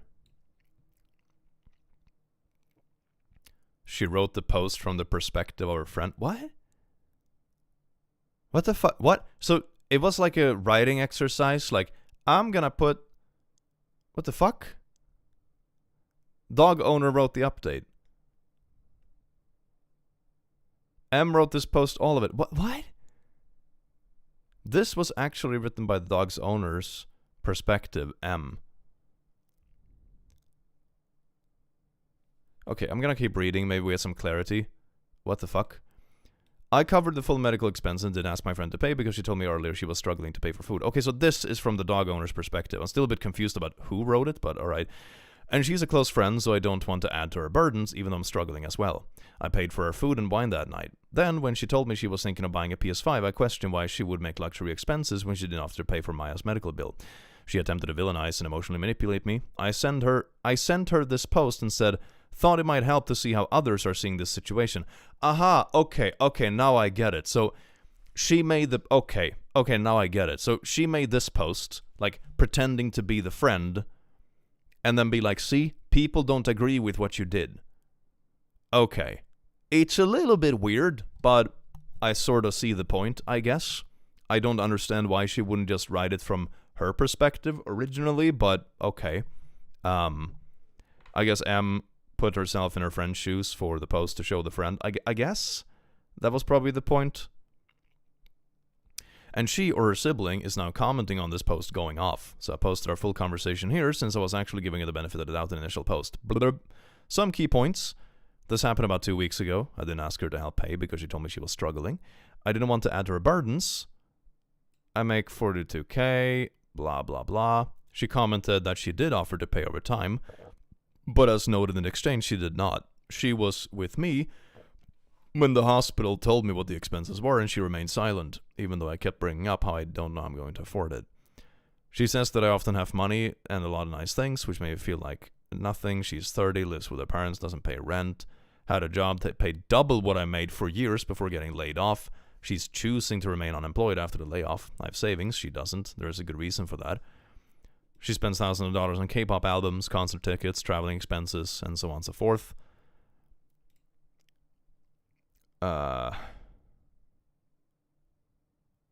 and then she was anxious about the dog. But I'm still like, the main thing I want an answer to in this story, right? I don't really care about the perspective writing exercise or whatever. How left out were the meds? How left out? That's the thing that both people are leaving out. That makes me go nuts. How out were the meds? Like, were these meds in a reasonable place? Like I'm saying, were they on a shelf, in like sealed packaging, and the dog went bananas at it, which they can do sometimes? Or was this friend just like spreading pills all over the floor, and oh my god, the dog ate it? Who would have thunk it? Like, there's a pretty big scale of like, is this something that you could expect to be a butthole move because you were so irresponsible with the placement of the meds?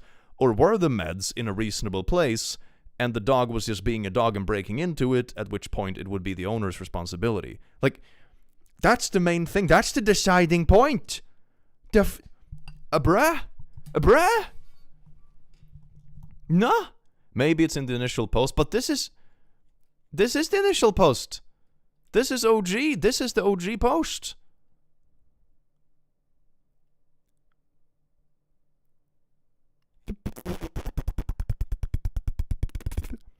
You left poison out around an animal, right? Yeah, but like, how out? Accidentally left my medication. I don't know. Okay, maybe I don't know, man. I don't know. I wish it was more specific about that point, because that's like the thing. Like, there's plenty of things in a household that can be poisonous for a dog, that the dog can like break into if they go completely bananas. You know, it's an animal. Like, how out? Do you mean that the pills were just loose on a table, or were they like in an actual sealed container and the dog managed to get to it? Like, which one? Which one? Mwah! Investigation was bringing out PS5. I'm not sure. This blah blah blah blah blah. Is there anyone that has any context? You left medication out at dog height. The accident was the result of your actions. You have excuses very helpful with. I don't know, man. I think that is why both people left it out, because if they said how much, it would not prove their point. Probably. What type of med packaging too? Yeah, are we talking about those little fucking white bottles that are sturdy as a fucking tank? Or are we talking about the dissolvable pills laying loose on the table? Like, meh.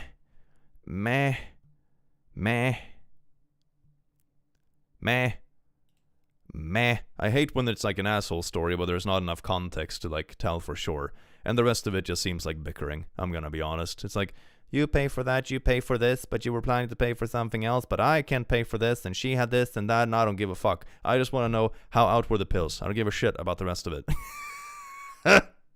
Man, disappointment. Context matters. God. Look for the friends' responses in the comments. Yeah, that's what I was doing. I was scrolling a bit. I can check for the... Let's check the throwaway account. Let's see. Here are the comments. Your judgment is everyone sucks. I accept it. Comments, thank you so much. The funny thing is about their argument is that even if true, which I don't believe, then it would still be 50% their responsibility and partially responsible for the bill. Both my dogs are rescues, and they still have stray dog mentality when they will eat whatever they can get their mouths on.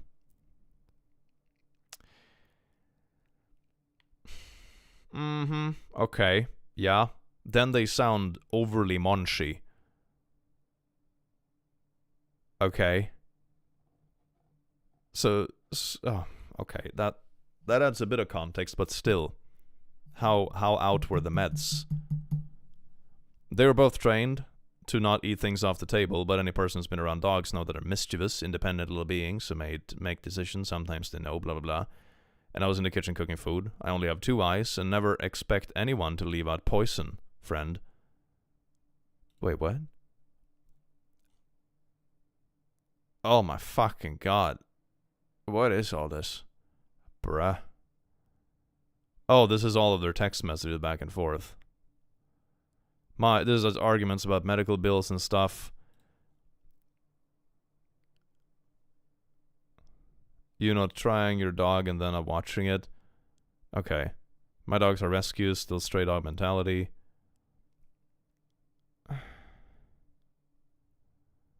Leaving medicine on the table is that. You should be responsible for your dog and what they do. If your dog goes out and bites someone, it's not half their fault. If your dog eats food on the table, it's not the fault of someone leaving it there. This one also has one up down dude. It still doesn't really answer. Okay, so the medicine was on the table. Okay. Yeah, what type of meds? Okay, but like, what type of meds? What is the packaging like? Should check the first post about the store.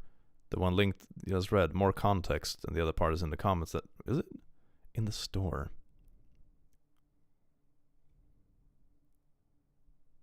And that was like two friends arguing in the comments on Reddit and destroying their friendship over it. That's great. Dear God, man.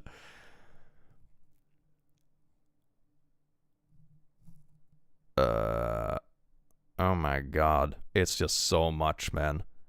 I just want the context of how out the meds were. Ah, here we go. It was 100 milligrams, so Wellbutrin. I have to take it with food, and we were about to have dinner. I think her dog... Oh, okay. Okay, so... Oh God, come on.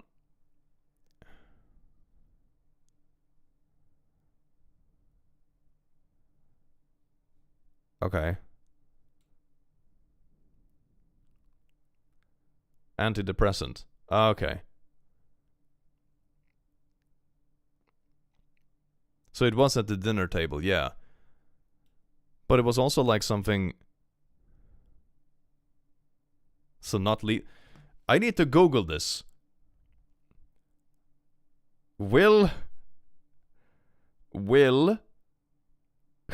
I mean, Google, maybe I'll get an accurate answer, maybe not. Wellbutrin kill a dog. It's the first search result. No, it won't. The minimum toxic dose to see signs for bupropion is 10 milligrams per kilo or 150 milligrams for body. What? Okay. Larger overdoses may cause salivation, agitation, anorexia, tremors, and seizures. Oh, wait, what happens if a dog eats it? Agitation, nausea, vomiting, constipation, seizures. Okay. If no vomiting, repeat what? Are they actually feeding them? What the hell? Stay in browser. Hold on, what? Okay, it's just another name for it. Alright.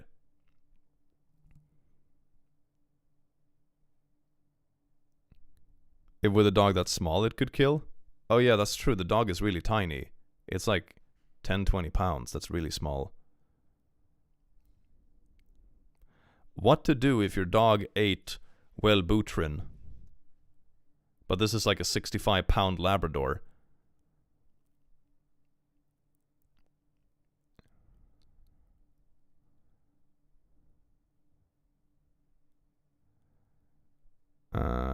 Review. Okay, but this dog also ate much more. 600 milligrams.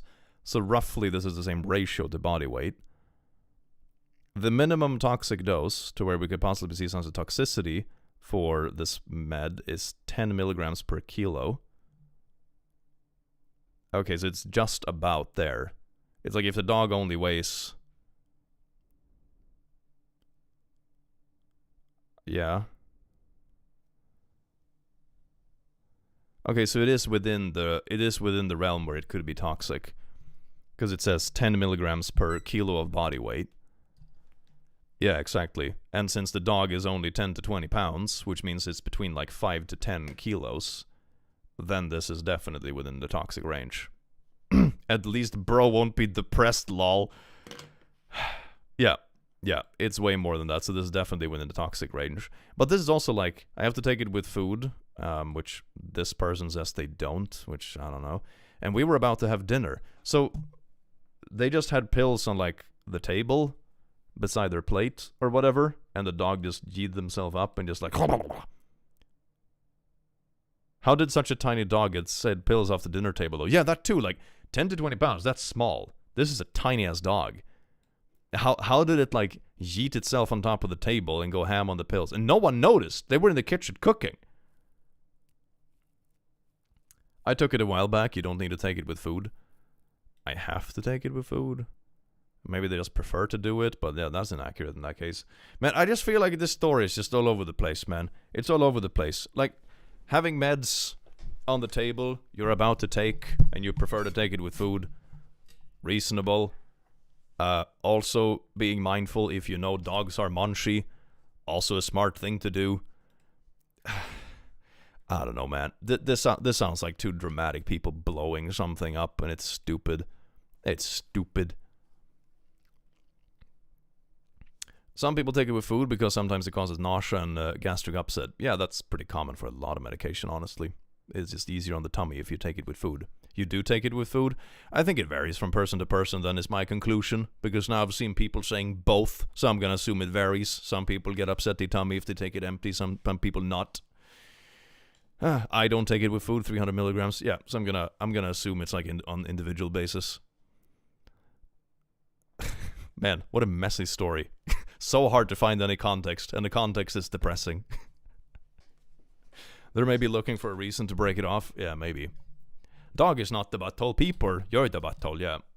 Maybe it's a fake story. Regardless, prevention is important, even if your dog is well trained. Yep, it is.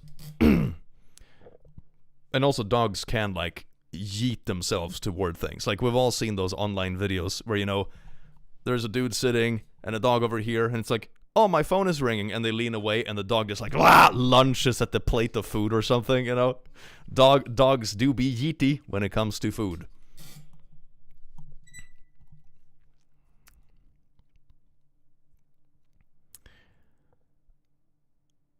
Am I the butthole for hiding my boyfriend's dead dad's heirlooms? Okay. Am I the butthole for hiding my boyfriend's dead dad's bird heirlooms in the house we share together? I, 27F, and my boyfriend, 32M, recently moved in together after dating for 8 months.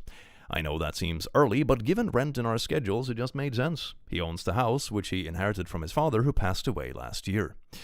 The house has all of his dad's old furniture, art, and knickknacks. And while they're not horrible in quality, they're not really my style. The plaid wallpaper is a bit overwhelming, but my real issue is that there are a shocking number of ducks. Bird sculptures, a coat rack with birds carved into them, bird painting. Ducks! It's all about the ducks, best house ever. Honestly, it's a lot of birds, and I really want to make this our home.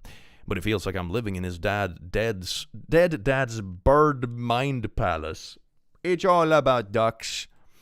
We've spoken about getting new furniture and redecorating the house, but every time I so much as mention the birds, he completely shuts down. I understand he might have sentimental value here, but he never told me about his dad's birds obsession before, and I'm really struggling to understand why these birds are so important. Dead dad interest in birds. Nostalgic home. It's pretty simple, no? I mean, I'm willing to keep a few select birds for sentimental sake, but the sheer number of birds currently is just ridiculous.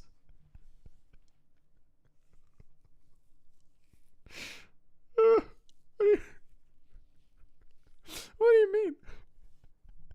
Last week, I removed one of the less conspicuous birds and hid it in the basement to see if he would notice or care. He didn't say anything, so the next day, I took another. Bruh, you just need to, like... First off, I probably wouldn't move in with a partner into, like, their dead parents' place after 8 months of dating. I'm gonna be honest. But it sounds also like it's for practical reasons, like rent and stuff, so I don't know. And also, like, you have to give them time. It's probably, like, a lot of emotional, nostalgic stuff, you know? Man. If you want to change the place you live at together, you communicate. You don't start getting rid of someone else's stuff. That might also be, like, family things. Because you're the one who moved in there, you know. I have now hidden 7 birds, and yesterday he finally confronted me about it. I came clean, but said that if it took him this long to notice, then why does it matter so much that we keep them all? He started yelling about how heartless I am, and I am debasing his dad's memory. So I could understand better. I asked him straight up, what is so special about the birds? And he said, if you can't get that now, you never will. We haven't spoken since last night. I don't want the birds to get in the way of our relationship, but I really don't want them in my home. Is it really that bad? Is it really that bad? Put the ducks in the cock chair.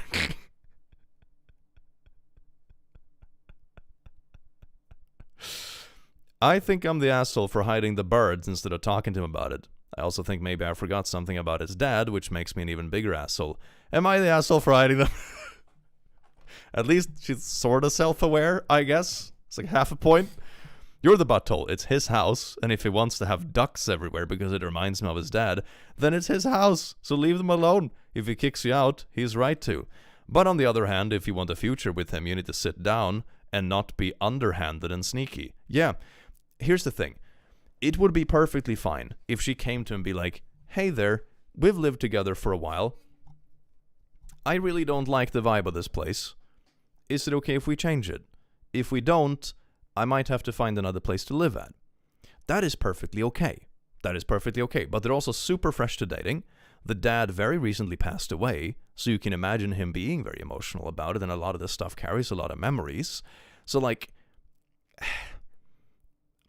it can be a reasonable perspective, but the way you went about it is just underhanded and sneaky and bad. Apologize and said you were wrong, because yes you were, and just say, explain to me about the birds, listen respectfully, and if it's a deal breaker for you, find somewhere else to live, because this is important to him. Yeah, that's it. Like, you can decide not to live there if the place he has isn't up to snuff to what you want to live in. That's fine. But I don't think you can demand this, especially when he's probably still grieving. Bruh. And it's also like kind of cluelessness about your partner's feelings. Like, if someone was this dismissive with my feelings about like a dead father, like a very close dead family member, I'm not sure if I would trust them to have my like best emotional interest at heart in the future either, if I'm gonna be honest. Like, that's like I'm wondering if it's like a hoarding issue. Like, there are thousands of birds. So many birds are stacking in the sink and toilet, you have to skip around the floor. I mean, it sounds like it's a bit over the top, but it doesn't sound like hoarding. It sounds more like decorations, right? Shocking number of ducks. Sculptures, a coat rack with birds carved into them, bird paintings. So it sounds like, you know, it's all normal amounts of furnitures, you know, decorative sculptures, themes on coat racks and stuff, paintings on the walls. So it's like, it doesn't sound hoardy. It just sounds like a overdone theme, you know? Couldn't ducks be moved to a limited number of rooms? That too. Like I said, I think it's perfectly reasonable to not expect your entire home to be duck themed. That's fine. But the way she went about it is very a-holy. You know, she could definitely just sit him down and talk to him and be like, hey, I know these things mean a lot, and I don't want to pressure you into getting rid of anything, but could we maybe talk about redecorating some of it? You know? Meh.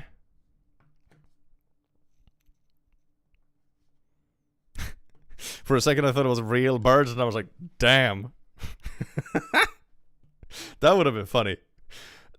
His dad had 50 pet ducks, and they're all inside the house, and he won't get rid of them. They're shitting on everything.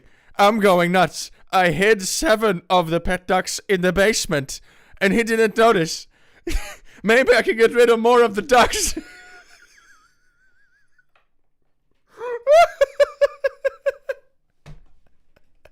That is just such an amazing mental image. Oh, that's great. There's so many ducks. The ducks are I woke up, thought I was drowning, but in fact it was just a duck sitting on top of me, so I was suffocating on the duck. They're everywhere. I was gonna go for a midnight snack, but the refrigerator was filled with ducks. Donna, thank you so much for the 22 months of ducks. We don't have any seats in the car because all the ducks need to ride with us all the time. The toilet is clogged because it's full of ducks. The ducks are everywhere, coming out of the woodworks. They're everywhere. They're like roaches. Please, all the ducks. And my boyfriend says I can't get rid of them because of his dad. But he also died of the ducks. Oh. Man, it's like a fever dream, isn't it? God, I love it.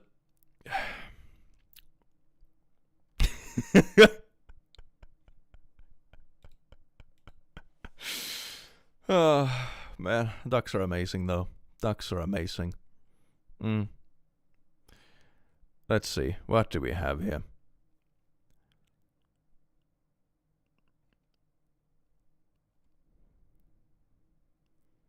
Am I the butthole for telling friends that my girlfriend writes fanfiction? Ooh. Is it something she actually wants to share? Or is it like a bit more of a private hobby? You know? Just made it. Hi, Clicky Hi Chad. Welcome in. I do hope you have a nice day. Boyfriend is going to tell her to duck off. It's me or the ducks? My girlfriend Sandra and I have been together for about a year. We're not living together yet, but we talked about this. We're both working in respectable fields, like making furry porn on Twitter. The other day, I was out with some mates, and after our night, I was slightly tipsy, and I thought of surprising Sandra, of course a fake name, as I have keys to her flat. When we got there, I noticed she was asleep on the couch and her laptop was on the coffee table. She hates sleep mode, so she disabled it so her laptop was on, not even locked. She had a Word document and it seemed that she was working on it. I caught some words and couldn't help myself. I started reading. I took the laptop to the kitchen to not wake her up. Turns out it was romantic fanfiction about one of her favorite TV series. Aww. Nothing steamy, just some silly, girly, romantic notion kind of BS. That's cute, though. You know the ones teenage girls dream of and then realize no man actually behaves like that. It's like, no, Susan, I ain't touching the small... The small of your back? Because you're cute, not catching those harassment allegations? If you know what I mean. What? What? This is described in Bad Vibes? Yeah, that's what I get too. You know this naive shit that teenage girls dream about? But in reality, no man acts like that. We're all piece of shit. Yeah. He's already being so mean? I know, right? It's amazing. It's great. Please, the ducks are everywhere, Click. Make it ducking stop. Oh no, they're taking over. Sounds judgy. Yeah, very judgy. I was curious and decided to spy a bit more if she'd written more and discovered her accounts on 2 platforms for fanfiction. I had no ideas those sites were that huge. Probably Wattpad. Anyway, she's written a lot of them, all cutesy girly shit and some naughty stuff. Again, unrealistic in my opinion. Who would have thunk it? Fanfics are romanticized. Wow. Isn't that like literally in the damn title? You know? Ooh. It's romanticized. It's fan fiction. Oh, wow. Yeah, who would have thunk it? Holy shit. Oh, my God. Yeah. When she woke up in the morning, it's like, you write the fiction for a reason. Like, you know, oh, my God, here is...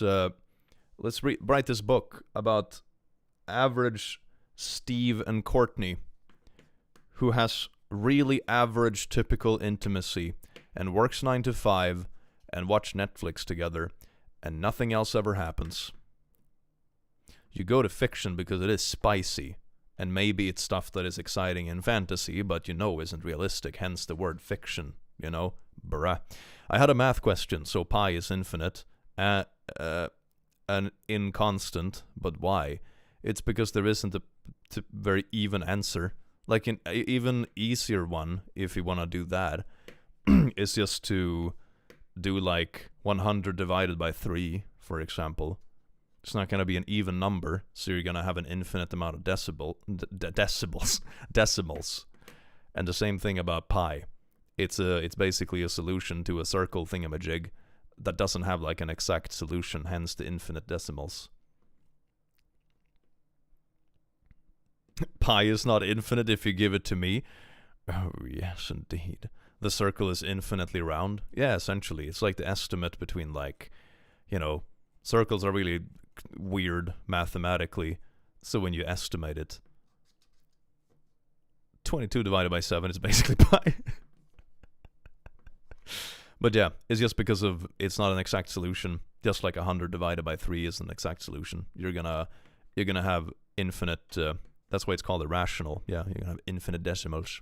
The funny thing is also that pi is non-repeating, which is a bit unique. Like 100 divided by 3 is repeatable. You know, it's just 33.333333, you know.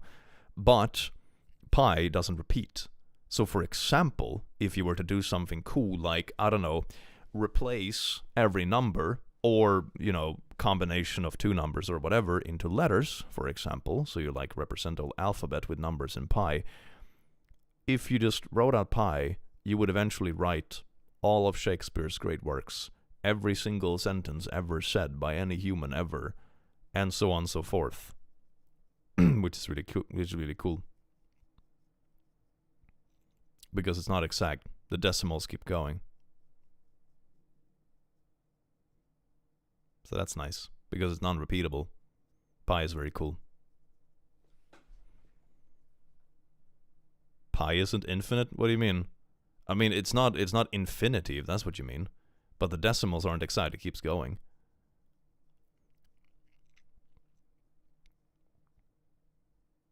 Pi contains your phone number somewhere. Pi doxes everyone. Isn't that fun?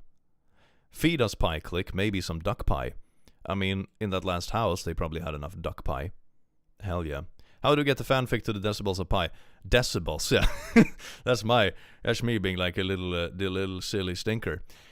When she woke up in the morning, I confronted her about this, and she was defensive and started going on about privacy and stuff. Yeah, I would be too. Like, this isn't something she has shared with you. And like, you've been together for a year, but you don't live together. You're not married. This is probably something she kept private because she knows it can be a little bit like, you know, embarrassing, if you will. I don't think there's anything wrong with it, you know, but I'm not so sure if I would share it with the world if I did it either. It's one of the things I would just prefer to keep private, you know. If I put it this way, I'm not embarrassed about the fact that I have to take dumps sometimes, because everyone takes dumps sometimes. That doesn't mean I enjoy having the door open to my bathroom while taking a dump, right? There's like, privacy is nice, even if what you're doing isn't like anything wrong or whatever. I'm tired and have a migraine, but here I am. I turned in the last part of my social work app this morning. Hell yeah. Welcome in. I do hope you enjoy your stay. God forbid women have hobbies. I know, right? I told her to cut the crap and admit that she feels dissatisfied about our relationship, and that's why she's writing. And I gave her a reality check and said her soft men she writes were unrealistic because we're all tough alphas like me. I'm a tough alpha who gets insecure about fucking Wattpad fanfics. Like a real bro. Like a real man. I wonder if he has the same expectations about, like, for example, him in a relationship watching adult films. I wonder if he has the same like thing, like, does she feel dissatisfied in our relationship? I wonder if he would expect the same logic if she's like, do you feel dissatisfied because you watched this adult film when we weren't together or whatever? You know, is that gonna be an inconsistency? I'm willing to bet money it's gonna be an inconsistency. She was really angry and kicked me out, rightfully so. I told her I am not one of her characters and won't tolerate her mood swings, but she still kicked me out. The fuck is wrong with you, dude? Oh my god. Later that day, we were meeting our friends for lunch. Sandra came, but barely spoke to me. At some point, we were talking about something, and I mentioned what Sandra writes, hoping that people will laugh, and one guy did. So now you're just bullying your girlfriend. You invade her privacy, you make fun of it, completely missing the point that fiction is fiction. And now you try to, like, get other people on your side to bully her more. Bruh. The rest of them just ignored my news, which kind of surprised me. They don't want to partake in bullying because you're in your 30s, bro. You're in your 30s and you're trying to bully your girl. I try to continue the topic and understand why everyone seemed okay with the cringe, but Sandra called me an asshole and went to the bathroom. Sandra is a real bro. My friend told me it would be best if I left, but I didn't want to do so because I didn't do anything bad. I'm not the butthole. When Sandra came back, she told me her writing is her private thing, and I'm an asshole for bringing it up. I told her to grow up and call me when she comes to her senses, but she hasn't called me since. Sandra is a bro. I love Sandra. Hell yeah, Sandra. Sandra is the friend that we all need. Sandra is the bro. Hell yeah, Sandra. God bless Sandra. I told my other friends, and they agreed with me that what Sandra writes is cringe and should have called out. Wait, what? Oh, no, sorry, I misunderstood. Sandra is the girlfriend. I thought Sandra was one of the friends. Ah. I mean, still valid. Still absolutely valid. Hell yeah. Yeah, Sandra's absolutely valid. Sandra's still a champ. Right is cringe and should have called out, and I don't think I'm the asshole. What do you mean? They agreed with me that what Sandra writes is cringe and should be called out. We need to call out the cringe, you know? This thing she was doing in private, it's cringe, and I, a 35-year-old man, needs to call out the cringe that she does in private. And they don't think I'm an asshole. I'm still confused about my other friend's reaction. I need an impartial opinion. Am I the butthole for telling my friends?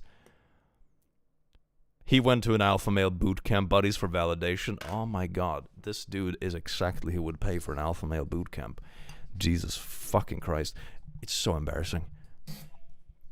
I think the grow up, probably the first people say, when in truth they probably need to hear it themselves.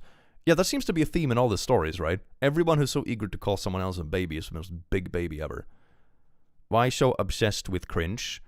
I'm fine with calling out cringe when the person doing the cringe has already made it public, right? It's like you're filming yourself in the gym and shaming other people in the gym. That's cringe. You did public cringe. You're gonna get called out in public for public cringe. That's valid. You posted a cringe TikTok with a shitty opinion in public. You're gonna get called out publicly for sharing a shitty cringe opinion in public. That's fine. You chose the venue.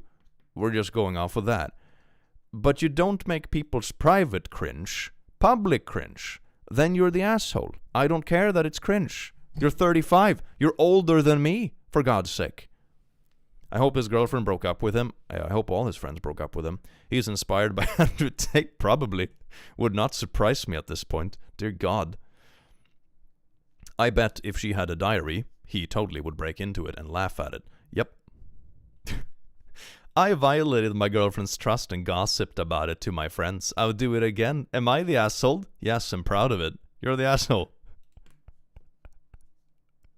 Don't forget this gem. In the morning, I confronted her about it. Like, hope he has any reason to confront anyone. And he speculates it was all about him, like she couldn't write all that for fun. It's just silly romance stuff. Who cares? Dear God.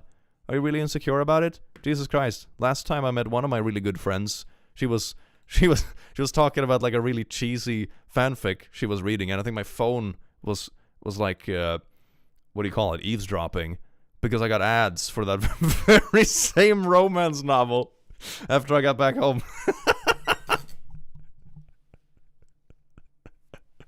Who gives a shit? It's fiction. Who cares? Dear God. I feel uncomfortable when it's not about me. This dude, yeah, basically. Or it's about him, but it's unrealistic. Was this fanfic about me? If it's not about me, then I'm insecure about that. But if it is about me, you wrote me as a soft beta boy, but I am a hard-ass alpha. That's why I go through my girlfriend's diary to confront her about it. Like a real alpha male. Yes. Weird hill to kill your relationship on. You know what I usually say?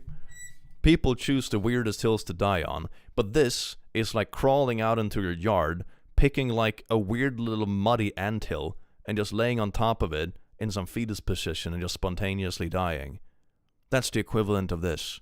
It's like, is this not even a hill? It's a little muddy pile, and this is the hill you chose to die on? Dear God, man. Dear God.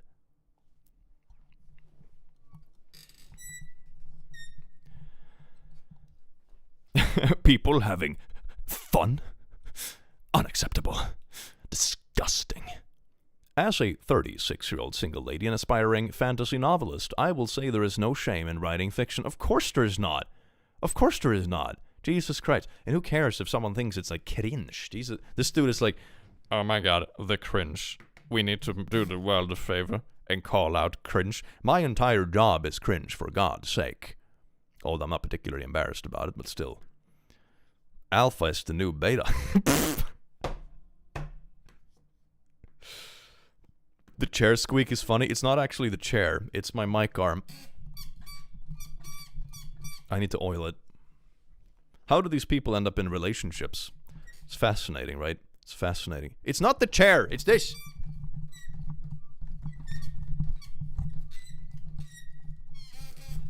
Ah, yes. Writing for yourself isn't even cringe. Indeed. It's fine. Fix your squeaky chair. Stop claiming it's my chair. My chat is gaslighting me. Disgusting. New mic name. Chair.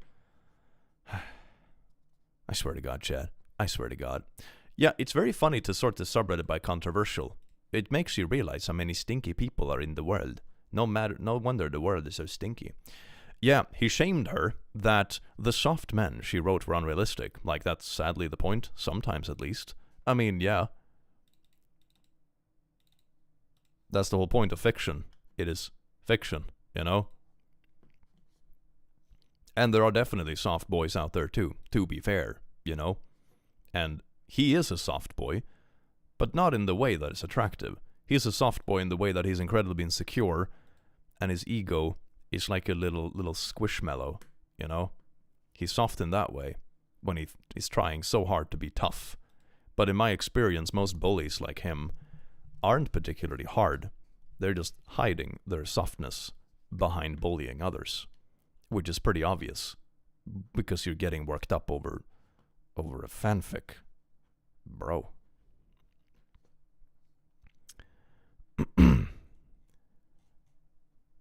Am I the butthole for kicking my 16-year-old daughter out of the house for disrespecting her stepmom?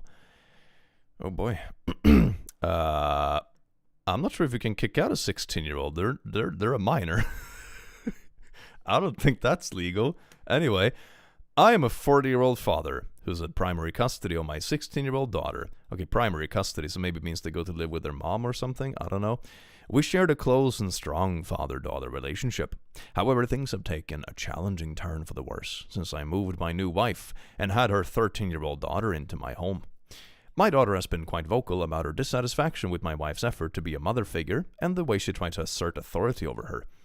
Makes perfect sense, because she's 16, right? This stepmom didn't come into her life when she was a small child. She is, you know, a couple of years away from being a legal adult. When you're 16, you're not so interested anymore in like a mother-child relationship. It's not going to be the same. It doesn't mean that it can't be like a good family unit. It doesn't mean that the step-parent shouldn't be there as, you know, a parental figure in that way. But it's not like the same way. And it also sounds like the mother is still in her life as well.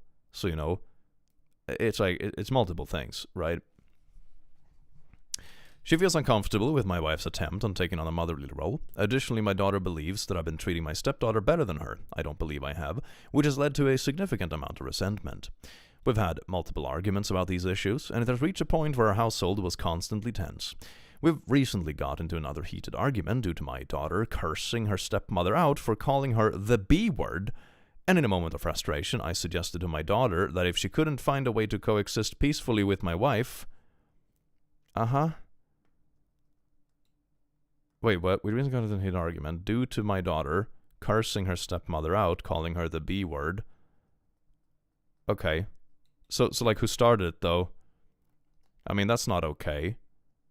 But, I suggested to my daughter that if she couldn't find a way to coexist peacefully with my wife and a stepsister, it might be best for her to move in with her mother. As a result, my daughter has gone to live with her mother, and both of us are dealing with a lot of emotional pain and distance. Never intended to kick her out, and I miss her terribly, but I thought it might be the best solution to avoid further conflict. Am I the butthole for making a decision? Send her to the gulag! You're the butthole, she's 16, and your wife is not her mom. Your wife doesn't get to boss her around and try to play mother figure. I'm betting you're in fact treating your new stepdaughter differently.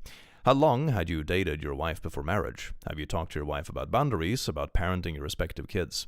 Kicking your daughter out is a butthole move, and frankly, you've likely ruined your relationship by choosing your new family over her.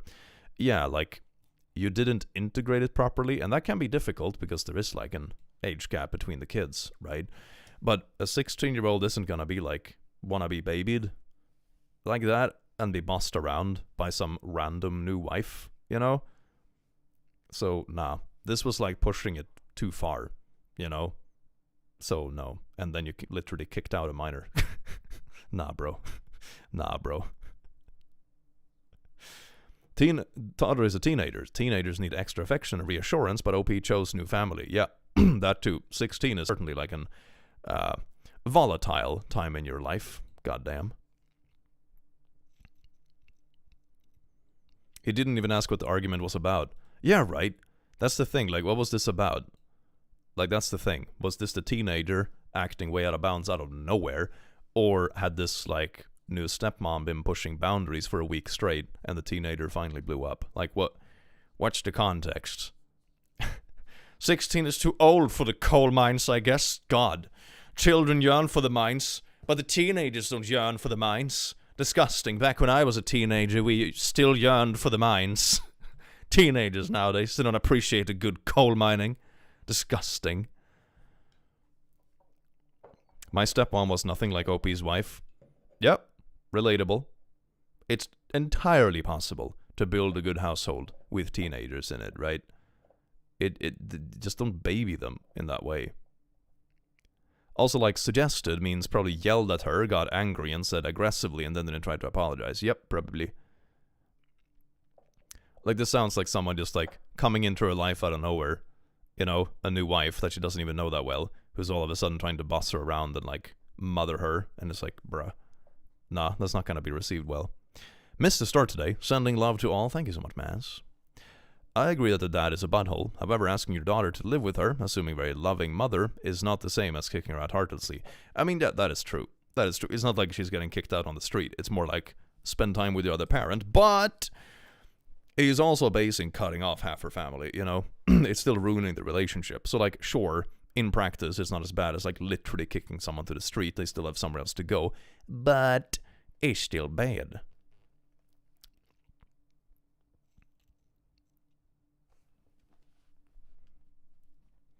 "16 is a baby. Why would you ever kick them out? Failed parenting." Yeah, that too.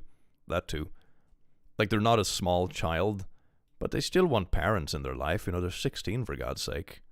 So, I don't know. This just sounds like, you know, instead of letting the relationship grow naturally in that case, they just came in and be like, I married your dad, so now I'm your mom. And it's like, no, that's not really how it works. You sort of have to earn that privilege, you know?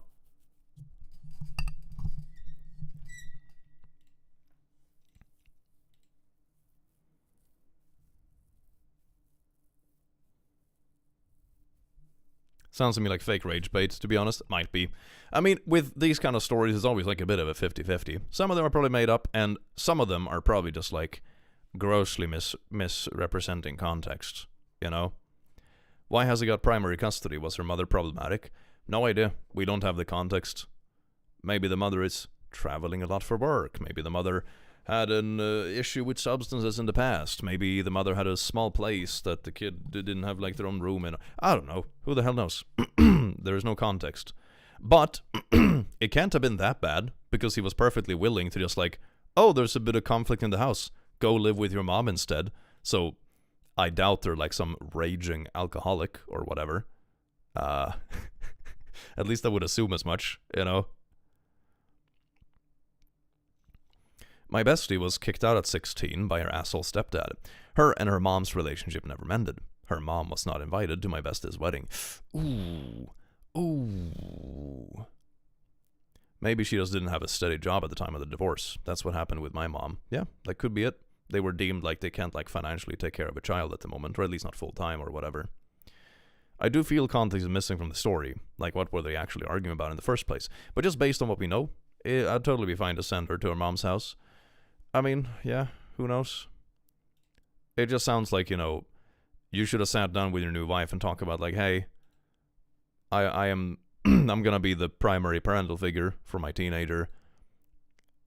I appreciate it if you guys get along, but let the relationship grow naturally. Like, don't push it, don't invade our boundaries and whatever. Probably a good idea.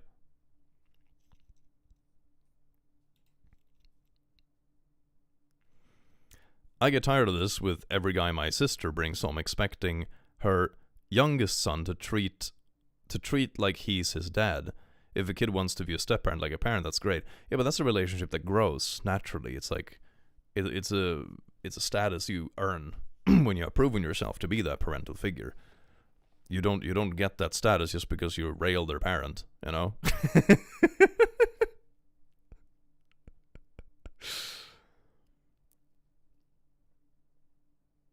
Well, it is time for me to start heading off to bed because it's getting a bit late.